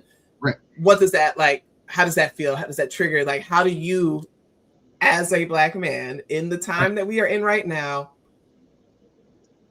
manage with somebody making this accusation. Yeah. Just plainly like that, while also trying to honor the fact that this could be a Black woman that's saying this, or what have you. Yeah. How do I navigate that tension? That's exactly what you were talking about there. And right. and Phil, I could say this. I can hear it in you. I can feel it in you. It's like palpable, like even on the other side of the screen, that there's a lot there, which is why I kind of stepped in a bit to be like, please also, folks, give me a little bit of credit, because I read it the same way. Like, I read it as an accusation of you in that sense. Well, not an accusation, but a suggestion that you're holding up the patriarchy. And I was like, no, that's not what he's doing. And I knew where you were going. Yeah. And so that's, and that's the thing, right? Like an understanding that, like, I understand where that comes from. Yeah. You know what I mean? Like, if historically you've been aggrieved for ever long, the slightest twinge, you like, yo, this sounds familiar, right? Mm-hmm. Even if it's not, but it sounds familiar. So I get it. And I'm, listen, I uphold the people, from my perspective, we all uphold it in some form or fashion, right? It's just where you fall on the continuum. Right. But it's I try, like exactly. But I just try to be mindful. And no, so you ain't got to withdraw a statement. Like, this is the importance of like conversation, right? Even though I can't see you and we can't have this in person unless you pull up to Uncle Bobby's and we can sit and talk for an hour, but we're not used to having real life engagement with people, and so it's just automatically, as you were saying, Dr. H, if you say something, I don't like it, hey, this is a wrap. You know what I mean? Like, we're going to keep going. Yeah, I mean, I remember, and I think that's the thing that's missing. People are having all these conversations online, but I remember being in like the CAF or being on campus in college with my peers, and you might say something, you might get clowned, you might be off, but like, we're going to still talk through it. We're still together in this, right? And so I think as I've been looking at the chat, and Alicia, I mean, I know you can feel kind of like pointed out in this conversation, but it's led to, I think, a richer discussion about how we show up, right? And so it's like when you might feel like, oh no, this is way too much attention on me, I didn't expect this to be centered on me, and it is, but it's also about how we make sure that we as men show up in women's spaces, right? We're not just talking about what you've said, but also our awareness and our recognition of how we're supposed to be. And for me, what ego do I bring to it when, once again, I came from a matriarchal family, my mom's family. Like, you just couldn't stand up and be like, well, I'm a man, you ain't gonna treat me that way. You get clowned. So you learn to back up. What am I doing in this space? And how am I coming off? And how do I develop my communication style so that it fits in this space and doesn't get me kicked out? And so we don't have that culturally in the same way we did when I was coming up. And without that, people are much more reflexive and much more feeling ostracized. And I think it's valuable that we sit around and we just chop it up sometimes and figure things out together. Yeah, I'm just reading in the chat. Like, I mean, I'm loath to continue because I don't want to continue to make anybody uncomfortable. I'm saying, as the host of this show, that I saw all sides of it, and I just try to do my mediation and kind of also just reassure people that we are cultivating a space here for these kinds of conversations. That's the whole point, right? I want to have these conversations. And I do see the people in the chat as, you're expressing your thoughts and things like that. I appreciate all of them. I really loved the conversation there. But I don't want to continue to put the shine. I also never told y'all what I thought about the video. Hey, you never got because now I'm really gonna piss people off. I thought that shit was stupid, and I wanted him to shut the fuck up. I am the same way. I don't need to see another goddamn video of y'all talking about black men suck and they're doing and they're doing. God know this. I've been punched by them. I've been raped by them. I've been tortured by them many times since I was 4 years old. I know all of this already. I live it. I don't give a fuck what any of you niggas are saying right now about this. Let's talk more action. Let's podcast more programs. Let's gossip and more get up and go. All the time you spend sitting there on your goddamn phone talking about, this is what I think about the crisis. Shut the fuck up and go outside and do something. Go mentor a kid. Take 20 minutes that you spent editing this damn reel for content and spend it with a boy that needs you to talk to him and help him read. Because he's in 8th grade and he's reading at a 1st grade level. How about you do that since you got all these good fucking words? Since you're so smart. Since you've got so many quips, go teach him how to be a comedian. Some comedy skills, some interaction skills. You sitting here gossiping on the fucking internet. And then you want to talk about black men's mental health, that we don't have enough resources, we don't have this, we don't have this, we don't have that. Nigga, shut the fuck up and go make it. That's the perspective I was coming from, right? And maybe my shit is harsh. Maybe I'm harsher than Phil and Dr. H. Hey, well. I feel like that's why I understood what all y'all was saying, because I'm like, nah, get the hell out. I don't want to see this little kid. I call him a little kid because I'm old. Yeah. I'm over it. Yeah. I'm over the performance of this because it means nothing. I'm watching you sit on your couch, probably with a game controller in your hand, ranting to a phone, and then you post it so that you can get kudos from all the people who now want to think you're one of the good ones. What are you doing? The time that it took you to do that rant, you could have packed up some bags and stuff with some sandwiches or some toiletries and things like that, and you could have been on your way outside to go help the brothers out there that don't have nothing. Do something. That's where I'm coming from. And if that and I guess I posted today, I lost my shit today. I'm gonna be honest with y'all. No. I said to the women, I said, stop complaining. Stop talking about this shit. Stop crying online. Stop lamenting, because these niggas love it. Their dicks get hard from it. They enjoy it. They don't hurt you. They don't hurt you accidentally. They intentionally hurt you because they're sadists. These people are watching you right now cry out your black woman pain and stroking their dicks to it because they enjoy this shit. You want to ask, well, why did that man see that woman, living her life and being free, and why did he go after that if he knew he was going to waste his time? Because he wanted to. He enjoyed it. He enjoyed playing the game. He enjoyed hurting her. He got off on it. Why are y'all sitting here crying and expecting something different? This is what is going to happen. So what are we doing about it? You're not charging these men for their kinks. Like, come on. Why are you feeding them black women's pain? They love it. It invigorates them. Go to your group chats, go to your therapist, go to your journal, do something else. I'm tired. And I understand that like people may not rock with me on this, and this is cool. I'm too old, y'all. I'm close to 50. I was in them streets for almost 18 years doing this. There's nothing you could tell me because I've been there and I did it. I am the example. And I'm just tired of people sitting online and behind these devices doing absolutely nothing but just ranting and raving. It's okay, shut up. Maybe it's the Aries in me. I don't know. But what are we complaining and moaning about? Black men, we are the worst. We got to do this. Shut the fuck up.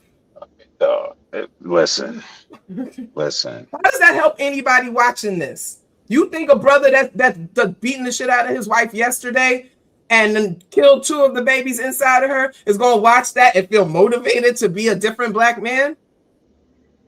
No, he's not. If anything, you done pissed him off, he's going to kill them all. You're not reaching anybody with that. Except for the girls that you probably wanted to get attention from to begin with. Sorry. It's currency, man. But I'm just saying, like, nobody paying attention to you, and you want, now all of a sudden you pro black women and you black women's rights and all this shit. You wasn't saying that shit before. But now there's a lane here because there's so many niggas that are actually being harmful and nasty and rude. You got a lane you can slide right in and shine like one of the good ones. All you got to do is scroll a couple of the feminist timelines and grab their snippets and present it as though you had an awakening. That might actually lead to you getting some pussy.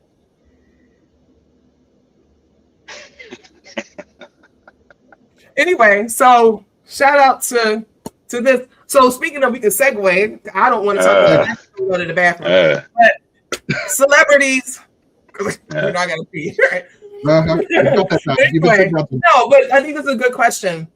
And I do think that you all can talk about this because, hey, active clinicians, one of us is retired. Yeah. So, Klay Thompson, Megan Thee Stallion. Megan Thee Stallion announces that they broke up. She makes hints at him saying that he doesn't want to be monogamous. She's referring to emotions, moodiness, whatever the hell she said. Yeah. Everybody's been talking about this for the last few days. Yes. I'm of the stance that like these people are doing what they want to do. We know too much about them. We need to mind our business. Celebrity worship is absolutely insane. Y'all need to be building blueprints for the revolution, not sitting here talking about the sex lives of celebrities. But since people are, it's a larger issue, and some of the other issues are coming up. So how can people engage in celebrity news? I wrote this down, y'all, in ways that don't re-traumatize them or reinforce unhealthy relationship norms, and thinking about how social media turns pain into entertainment. What does that do to our collective mental health over time? I will be right back. Go ahead, brother. I'll let you. I would definitely say, I often tell people the internet, our phone is an emotion machine. It is there to trigger emotion. So it definitely has an effect on us to constantly be inundated by these stories that evoke something within us. And you said it earlier, these parasocial relationships are deteriorating our actual relationships, our actual connections, for the sake of entertainment, for the sake of keeping these devices on. So let's start there. And I think it's hard to say, like, on the one hand, humans need celebrities. Like, we build them up, we create these deities out of people. And so even if they didn't exist, we would just keep creating them in some form or another. While at the same time, how could you have a healthy relationship with that? It's a way that we venerate and deify. Yeah. Are y'all still talking about this shit? No, we're talking around it. Okay. I don't want to talk about it. That was quick. People, I'm talking my bathroom's right here. Yeah. No, like, I don't. Phil has not gotten his in, so no. Listen, you gonna talk a long time. I can go get my drink. Yeah, you could go get a drink. You can go get about 7 days as long as I take. Not for me, man. This is nonsense, and nonsense from the standpoint of this ain't my business. You know what I mean? This ain't my business. We know too much about things that we shouldn't know about. Agreed. And again, this parasocial aspect of it, folk feel like, especially with that sister, you know the trauma that she's experienced, so you feel personally connected to it. And so my thing is, if you really feel something like intensely about this, then it's something happening with you that you possibly need to address, prior trauma and so forth. And so I understand, right? Because again, it's using this as an exemplar for me is just again nasty work from inception, because we're making assumptions based off a 15 to 20 word story, right? From one person's perspective who's feeling things intensely right now. It's not to say that they're wrong, but we have no idea if what she's saying is fact, right? But and this is why we don't know any real details. We know nothing about this, right? And again, and I thought about it from just a brother's perspective, right? If Klay is offline, that's the best thing for him to do, right? Is to be offline, because you don't know anything that's being said about you, what's happening with regards to whether it's true or not, right? It serves you no purpose, because if he tries to engage, he's going to be what? He's going to be a sucker. He's going to be less than a man. He's going to be anything, trying to defend his name, if that's the case. And so for me, it's just like, you see that, and I wrote this as a comment, you know, this does both of them a disservice, right? When you take her, you use this story that we have no idea of, and you make her a cause for something else, right? And that disregards their humanity, right? It disregards their relationship, their human experiences. What we do to celebrities, right? We talk about branding. I saw a post and it was just so disgusting. I did comment like, "What is wrong with you?" Right? Talking about, you know, her and how she's promoted herself, it's like, that's branding. Who gives a F, right? It's still a human being behind this, and I think we forget this, right? We forget that these are real people experiencing this. Now, again, the therapist brain made me think like, damn, sister, you don't got nobody you could just hit up in the group chat and just be like, yo, this is what's happening, right? With me, like bringing this to the world. It's like, but the thing is, like, she doesn't. According to her, she doesn't have any friends, and all her close family just died. So and she's young. She's not even 30, right? No, not at all. Still young.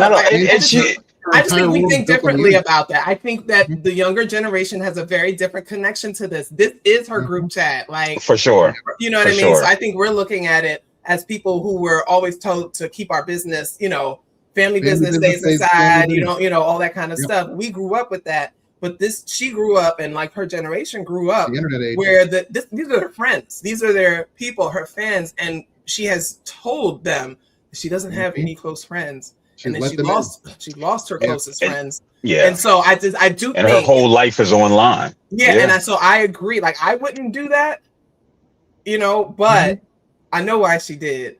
So while I may take me out the group chat thing, it's like there was nobody to pull her aside and say, don't do that. And that's always my thing when it comes to that. When people put their personal business out in the social media, it's just like, I don't know if you should do that, but if that's going to stop you from cannibalizing your insides, right, then do what you got to do.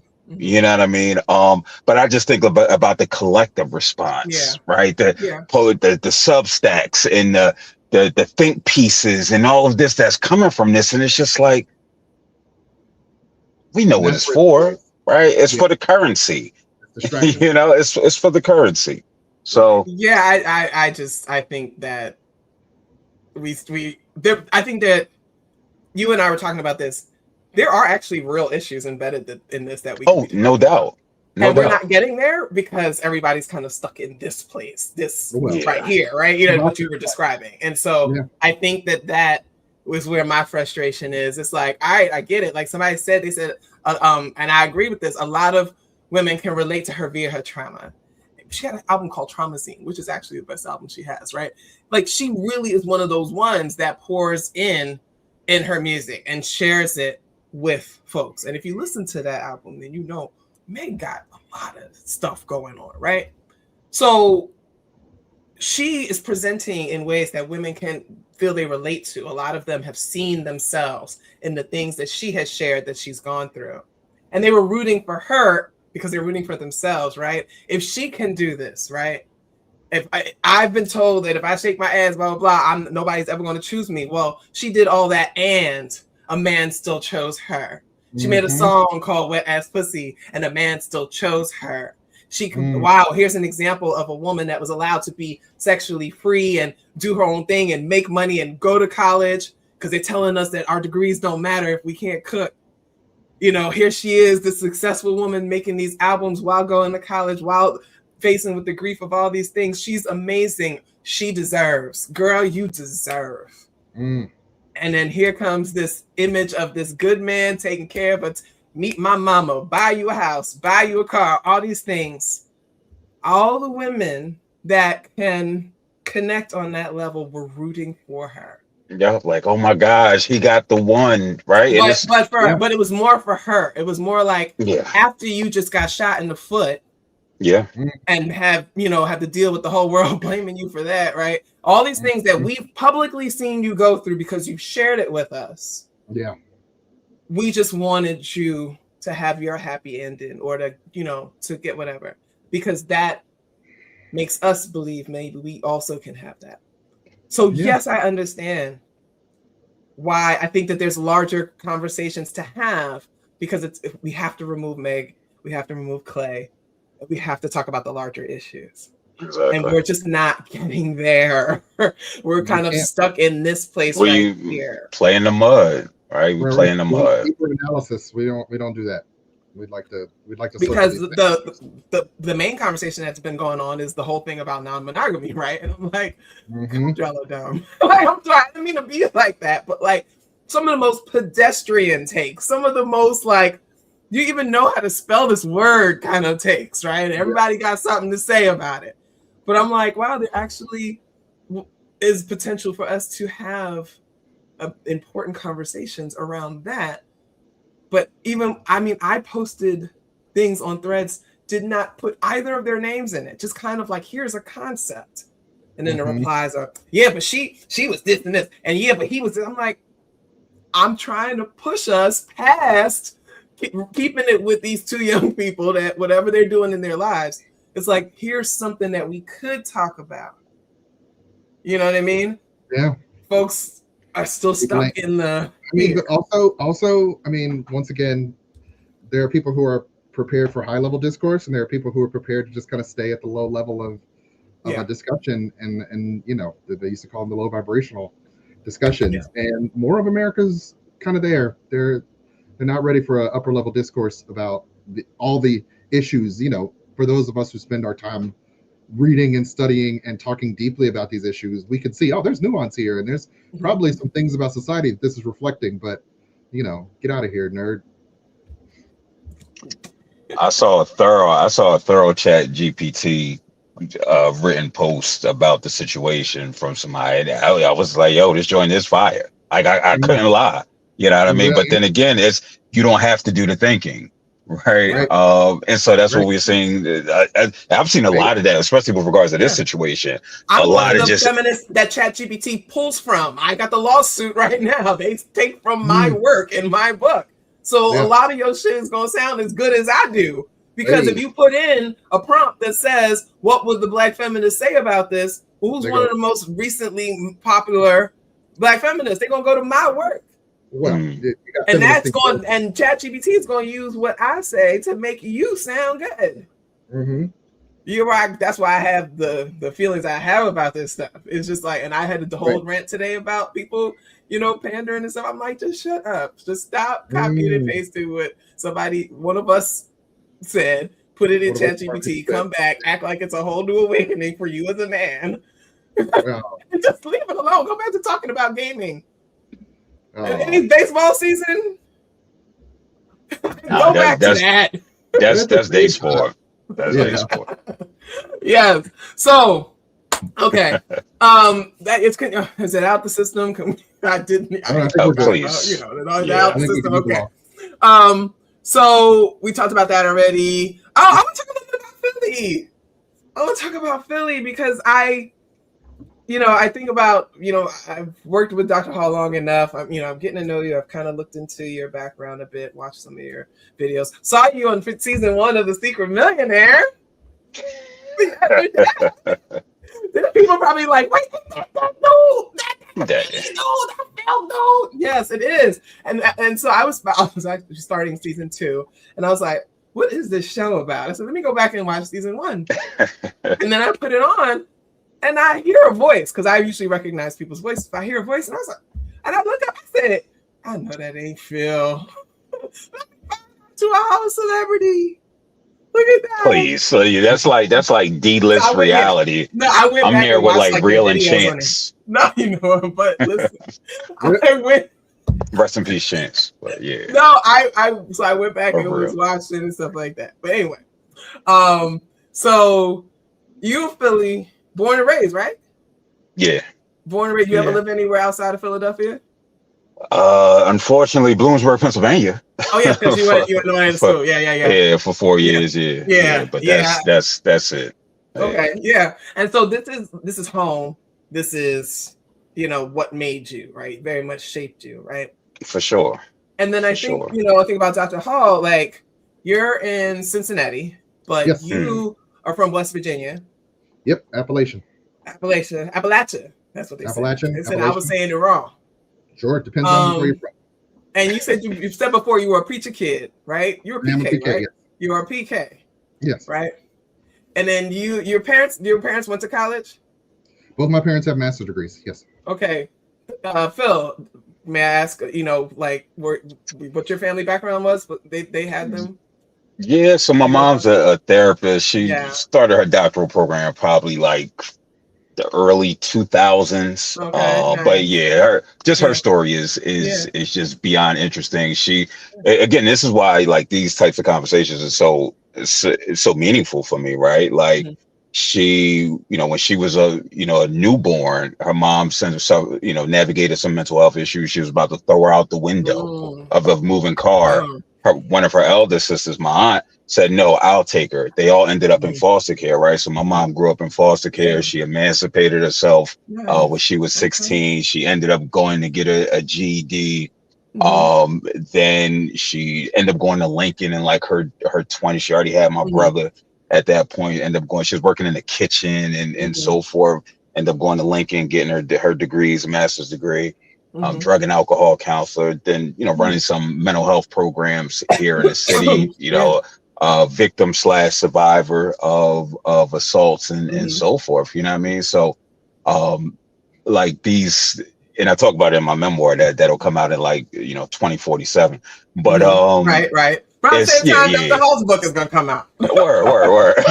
we could do a joint release. Yeah, do a joint release. I like it. Yeah, and do like a tour around the country, both of you. Yeah. No, and conversely, just real quick, conversely, like, God bless the ancestor, both my biological pop, navigated drug and alcohol, my step pop, he was from South Carolina, could barely read or write, right, up until his death last year. You know what I mean? And so navigating those two truths, you know what I mean, and experiences, influenced me. I just had nothing else better to do but go to school. Like I do school very well. I do school very well. Because Philly does not have the best, public school education system or whatever. So a lot of students get stuck, right? A lot of students can kind of lost over, and then they're doing a whole bunch of, again, one of the most corrupt cities in the country, messing with the schools and all kind of shit. They always doing. Listen. We're not even gonna get into that. Maybe we'll have a separate show, a short one where we talk about Parker. But anyway, but now I was making a point, but then y'all started making a different point, so I'm trying to pull them together. Right. Circle back. So I'm from the hood, right? And that definitely affected how I navigated becoming a helper, right? The folks that I grew up around, I knew things were different. I also went to boarding school in the Ivy League, right? And had those experiences, right? So that's what helped me to get to where I am. But I also recognize on both sides, doing therapy with people, providing support, stuff like that, it is affected. Like how you approach it is, how you were raised or what have you, or experiences, but also like how you end up approaching helping people. And so I imagine that you all have probably some similar approaches, but probably different given the different upbringings that you had. But I think, so Dr. Hall, I just want, hold on for a few minutes because you didn't grow up in the hood, Dr. Hall. You didn't grow up in like a city like Philadelphia or the Bronx. I grew up in a trailer with a street. Did your mom sell you for drugs like JD Vance's did? In a place called the Bottom of different. But you said something the other day. We had a conversation. We were talking about, I had said how like men need to work with other men and you talk to other men, and you push back, and I agree with you that now that I've heard your perspective on it, is that like a lot of men don't listen to other men. They don't listen to men like you. And you said something, you was like, they don't listen to men like, Dr. Hall. They don't listen to men like even listen to men like me. And you kind of said that in the context of like this guy from Philadelphia, kind of in this space, like they definitely not gonna go to Dr. Hall. I'm gonna be honest. I don't think the Philly cats are trying to go see Dr. Hall. You light skin. You wear a tie, right? You be having a vest and a tie and stuff. I never wear a tie. You got your clinical psychology PhD from an R1. You know, like that kind of. They be like, I ain't talking to him. And you're a nerd too, and you're like a geek. Like they not talking to you because what do you possibly know about what life is like in these streets, right? Right. I don't. I would think then that they may be comfortable with someone like Phil, who make his way around Philadelphia. You know what I mean? Born and raised here, you know, darker skin, real niggas, you know, nothing questionable. I mean, call you niggas. I'm sorry. That's not. I apologize for that. I was talking. Yeah, thank you. I apologize for that. I appreciate it. I didn't mean to say that, but you know what I'm talking about. Like, I got you. Real brother. You know, but he's saying they're not even gonna listen to him. So how does like play for both of you? Kind of like how does place and space and all, you know, these different things affect the work that we're doing for brothers? Like, how does that factor in? And I'm sorry, I deeply apologize for calling you the N-word. It slips out. No. It's, you know, I'm high, and I did not mean to disrespect you in any kind of way. Lucky you. Yeah. Lucky you. Yeah, you know, my experience, right? Like, yeah, I grew up in Philly, so it's interesting. Like my brother, right? God bless the ancestor, right? He was out there. He was in the streets. Everybody loved him, right? He was good in every space. I was the complete opposite. Like I was in the crib most of the time. Now, ultimately, based off how I matured, how I look, how I sound, right?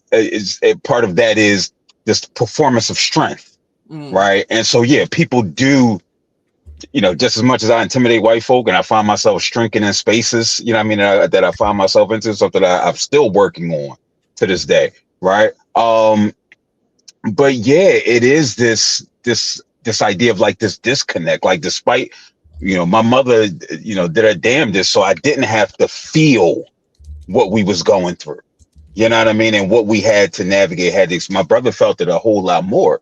And so for me, when it comes to just connections with brothers, I try to be as open and honest as possible, you know, and stepping out of self, like this comfort. So like when we talk about choices, like when we talk about, you know, whether it's the, you know, man, woman, non-binary dynamic, you know, I think about like my choices, like how am I upholding certain shit, you know? And so when a brother walks past me, like, again, you know, the ice grill, you know what I mean? Now it's just, I had to switch that, right? If I want to be welcoming, if I want to engage brothers, if I want them to come to the group and feel safe and feel secure. But still, they're so distrusting. I did a lot of work with young Black boys. And one experience was telling, he's now in jail doing like 30 years, unfortunately. But I remember I was going I was the therapist for him and his three other brothers. And this was in Norristown, PA, which is right outside Philly. And they ended up going from Philly to live with their grandmother who was living with bipolar disorder, because they were pumping gas in Philly to get money to give their mom and her boyfriend for drugs. Right. And so I'm out there, the three younger kids, they all cool. They ready to engage with me. The 16-year-old, right? It was like, yo, what's up, man? How you feeling? Nothing. Right. And so mind you, I'm contracted, insurance, like you got to show proof. Right. And so in my progress notes, and so next week, same thing, a month, same thing. Then one time I got there and he was like, I was like, yo, what's up, man? What's going on? He was like, nah. And he was like, talk. He was like, no, but you can sit and watch me play Madden. And so I'm excited. You know what I mean? Because again, I've recognized all the trauma that he experienced up until this point, right? That's impacted his ability to trust and this idea of consistency, right? And so one of the things that we see there's no consistency. And that's why when I see these politicians, they pull up to a school, they do they one two thing and keep it pushing. It's just like, dog, that's not doing anything. It might do something for one, You know what I mean? But it needs to be that repeated interaction. And so for me, that was such an eye-opening experience because it is about this idea of consistency. So I can't just have my group 1 week and then be off for 4 weeks and then come back another week. No, I have to continuously show up. I have to continuously say what's up to the brothers who, you know what I mean? You know, they always think I'm Muslim. So I do get a little bit of respect based off that. Right. But which matters, though, you know, but making sure I'm always speaking, because, again, if my goal is to engage, I have to recognize the traumas that they experience and try to let them know, right, that this is a safe space because they're so used to hurt and pain experienced by brothers, experienced by sisters. You know what I mean? But it's still difficult. You know what I mean? It's still difficult. I see brothers out like, yo, I got this group. You should pull up. And I'll do that. You know, if I see him, I got one spot in 19th and Diamond. You know what I mean? I see him, brother, like, yo, like, got this group. Nobody was in the group yet. Like, yo, I got this group going on. It's like, nah, man, I'm cool. Mm-hmm. He seen me again the next week. And I guess that was the week, right, where he came in. But I often get brothers like, yo, I be meaning to come. And for me, that's meaningful too. Right. Because that seed has been planted. And so that's how I look at myself when I engage in this work. Like I'm seed planting. Some people it's going to blossom for that right then and there. And some it's going to take time, you know, and you just hope that for the time that it takes that the harm is as minimal as possible, you know, and it's not perpetuated or perpetrated against themselves or others. But yeah, and so like I hate. And this is why, like, I hate, like, again, we go back to the social media, like this pop psychology, like folk, like I get it, like Charlemagne, I got folk who done been on this show, like he's up there with Jay-Z to me, like on my like dislike list. But it's like I appreciate that aspect of him, but also it's so limited because it frames like mental health and men's mental health. It puts it in such a box to where folk will they think this idea of wellness is this one thing when it's just so all encompassing. But to your point, yeah, man, it's definitely difficult in engaging men and getting men out. Because a lot of times, and you know this yourself, like people don't fuck with it until it's rolling. You know what I mean? And so that's what I find a lot with the work that I do, especially since it's community centered. Mm-hmm. Dr. Hall, did you have anything to add? Because we are getting into the 9 o'clock and this is 2 hours, and I don't want to, hour. There's a lot of conversation, there's a lot of talking stuff, some deep stories, some circular things, so what have you. Is there anything that you wanted to add to that? Or I would echo some of the same sentiments as a person who has a group that's been running for 2 years and trying to get men. I was just at an expo where I was trying to out in the streets, at a health expo, people getting checks and whatnot, and I'm handing out cards and trying to get brothers to know there's this safe space in my city where you can do this thing. And what's always interested me about that experience is I got a lot of Black women who come up to me and say, I know a brother who could use this work, right? Mm-hmm. But not as many brothers come up to me and say, I need this. Mm-hmm. The women in their life know that they need an outlet, they need a space, but the brothers themselves, well, I'm good, I ain't like that. Or, once again, my presentation might be part of it. There's all these different factors that could be contributing, but and I even have brothers, like you said, there's brothers that have been saying they're going to come to the group for 2 years. I know I need to be there. I just can't get past myself enough to do it. And so it is tough, I think, when we're talking about trying to make systemic change in our communities. It's like you're building the spaces, there are people out there doing the work, but the people have to come. And often it's sort of put on us, like, how can you make the message more palatable? And I do think we have a responsibility to that. But at the same time, like, how do we reduce the stigma around seeking the help, accepting the help, using the tools that are there to help? And that's often just, it's an uphill battle every day. Oh, wow.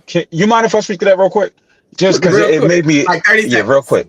Yeah, it just reminded me, like I had this conversation today with a sister, and it's like I told her I don't know how to interact with elders because I didn't have exposure to elders when I was younger. So when this brother at the group a couple years ago brought me Friends for Nine book, I didn't know what to say. I knew to say thank you, but I didn't know what else to do or to say. And like a tear literally came out down my face because that's just not the experiences that I've had with elders. And it's similar to just experiences with Black men with other brothers in a healthy way. That we're not talking about, women, we're not talking about games or, vices or anything like that, but just like pure connection. Yeah. Yeah. Well, I think we had a pure connection tonight, y'all. Yeah. Had a good time. Oh, you only go for the 2? I was ready for the 3. Like, I'm getting comfortable now. I'm starting to flow a little better. You were starting to flow. I'm starting to flow a little better. You know what I mean? You had to warm up. You're the first person. Listen, everybody put a 1 in the chat if Phil was good. He, like no, don't do that because I don't want to see. I'm a sensitive Scorpio. No, the early days of Dr. HB in the chat. 2 Scorpios and an Aries in the chat. Okay, that's why the shit was 4 hours long. It can keep going. Now, Dr. Hall, don't you forget your early days. Hey. You have to be put on probation. Yeah. I built this spot. I've been kicked off a few times. You've been kicked off. He got to stay on the show. Right. You can't come back. Right. What the hell are you doing to my show? He did great. So listen, it's okay. You're fine. All the ones in the chat. All the ones in the chat. That's right. They said he did great. He did great. And it's all Black women too. Thank you, Black women. I appreciate it.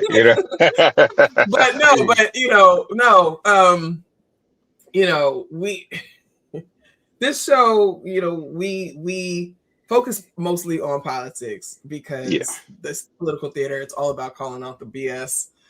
That's what I focus on. I do like to have broader, longer conversations about things that I think are important.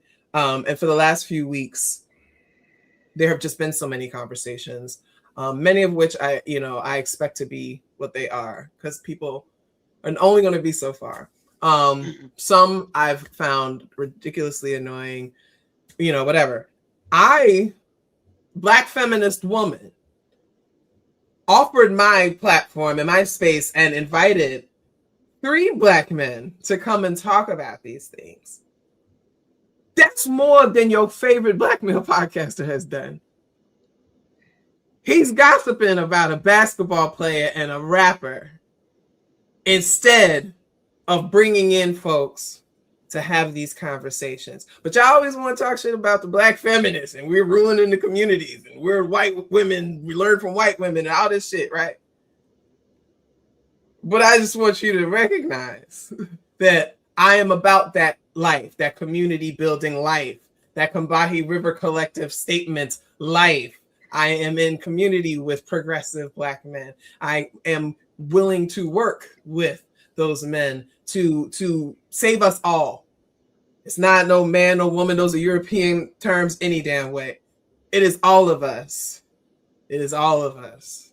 And we need to get free so we can conceptualize liberation. We are not going to do that by ranting into our phones and gossiping about celebrities. We are only going to get there through having these kinds of conversations that not just the people live seeing it, but the people who will watch the replays and things like that. People will be challenged. They'll question things, whatever the situation is. That's where change happens. It happens in the tension, right? And people need to remember that. So I just want to say I appreciate, and Patrick's not here, but I did tell him, thank you. I appreciate both of you for functioning in that way, right? Dr. Hall, you stepped out just of the co-host way and more into that. And I appreciate you for that. This has been important. It's been important to me to do this. I have my views. And I'm only going to have this conversation with people who are as smart as me or close to it. I don't have time for anything else. Doctor. Well, but not just that. We've actually been doing this work, right? Yeah. A lot of my followers, they don't know what I did in my former life, right? They only know, she's this cool person on social media, and maybe she has a book, and I work as a professor now. They don't know that my rise to fame. You be out here. was that, right? In them So streets. now you know. Streets. Now you know. In them streets. Like literally in them streets, asking the drug dealers to please just give me a 1 block space, so I could at least get the ones that are addicted to just get from away from the temptation. Yeah, I've been in them streets having them conversations. But anyway, right. This was important, and so going forward, we are going to get back to the politics. Phil, you are. If you'd like to come back and talk about some other things at a later time, you are welcome. The chat gave you ones. If the chat don't give you ones, if they had to give you twos, it'd have been for you. Well, go follow me on @Phil_Roundtree. I didn't know if you was going to do it, but I'm just going to do it right here. Go give a brother a follow. I'm close to 10,000 followers. I don't know what happens when you reach 10,000. Nothing. All right. Well, listen, it make my mama happy. Make his mama happy. Everybody go follow. I was. This is what happens when the Scorpios. Yeah. Berries. I was gonna do it. Word. My bad. I was just making my way. Yeah. Slow walking it, because you know. Please remind him. My show. And it's what happens, right? Because it's no. You're fine. I was sitting there. No, everybody, please follow. And see, I noticed, like I said, when I was kind of doing my own research, kind of he has posted his thoughts on things and making reels. He also has a YouTube channel where he has a podcast, not a YouTube channel. He's got a podcast. Like, he's doing some stuff, y'all. Like, he really is. And I think that everybody has different approaches, but I think we all have the same goal. And I think that he's someone to follow, to give you stuff to think about. And it may be different from what you think about, and that's fine. But you can see that this is a smart man, right? And this is somebody who, Instagram. Somebody asked what platform. I think that's. I'm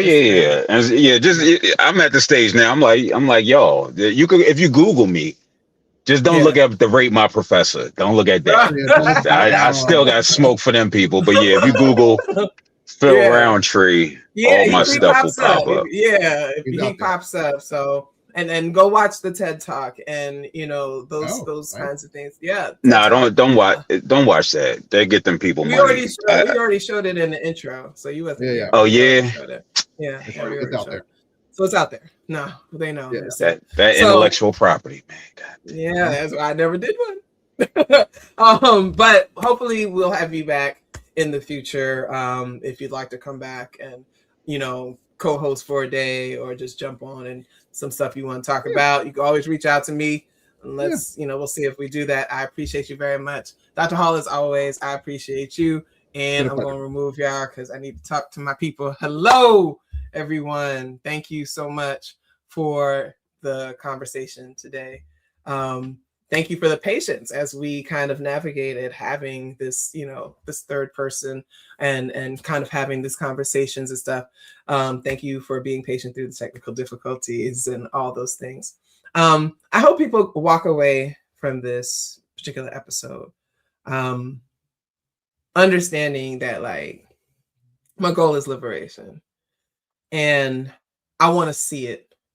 Even though I can't see it, I believe in it, and that's what I want. And I know that we will win, and I know that we're going to get there. There's going to be bumps in the road.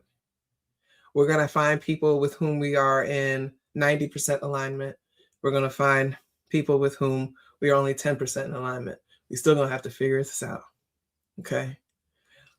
That's what I'm trying to do.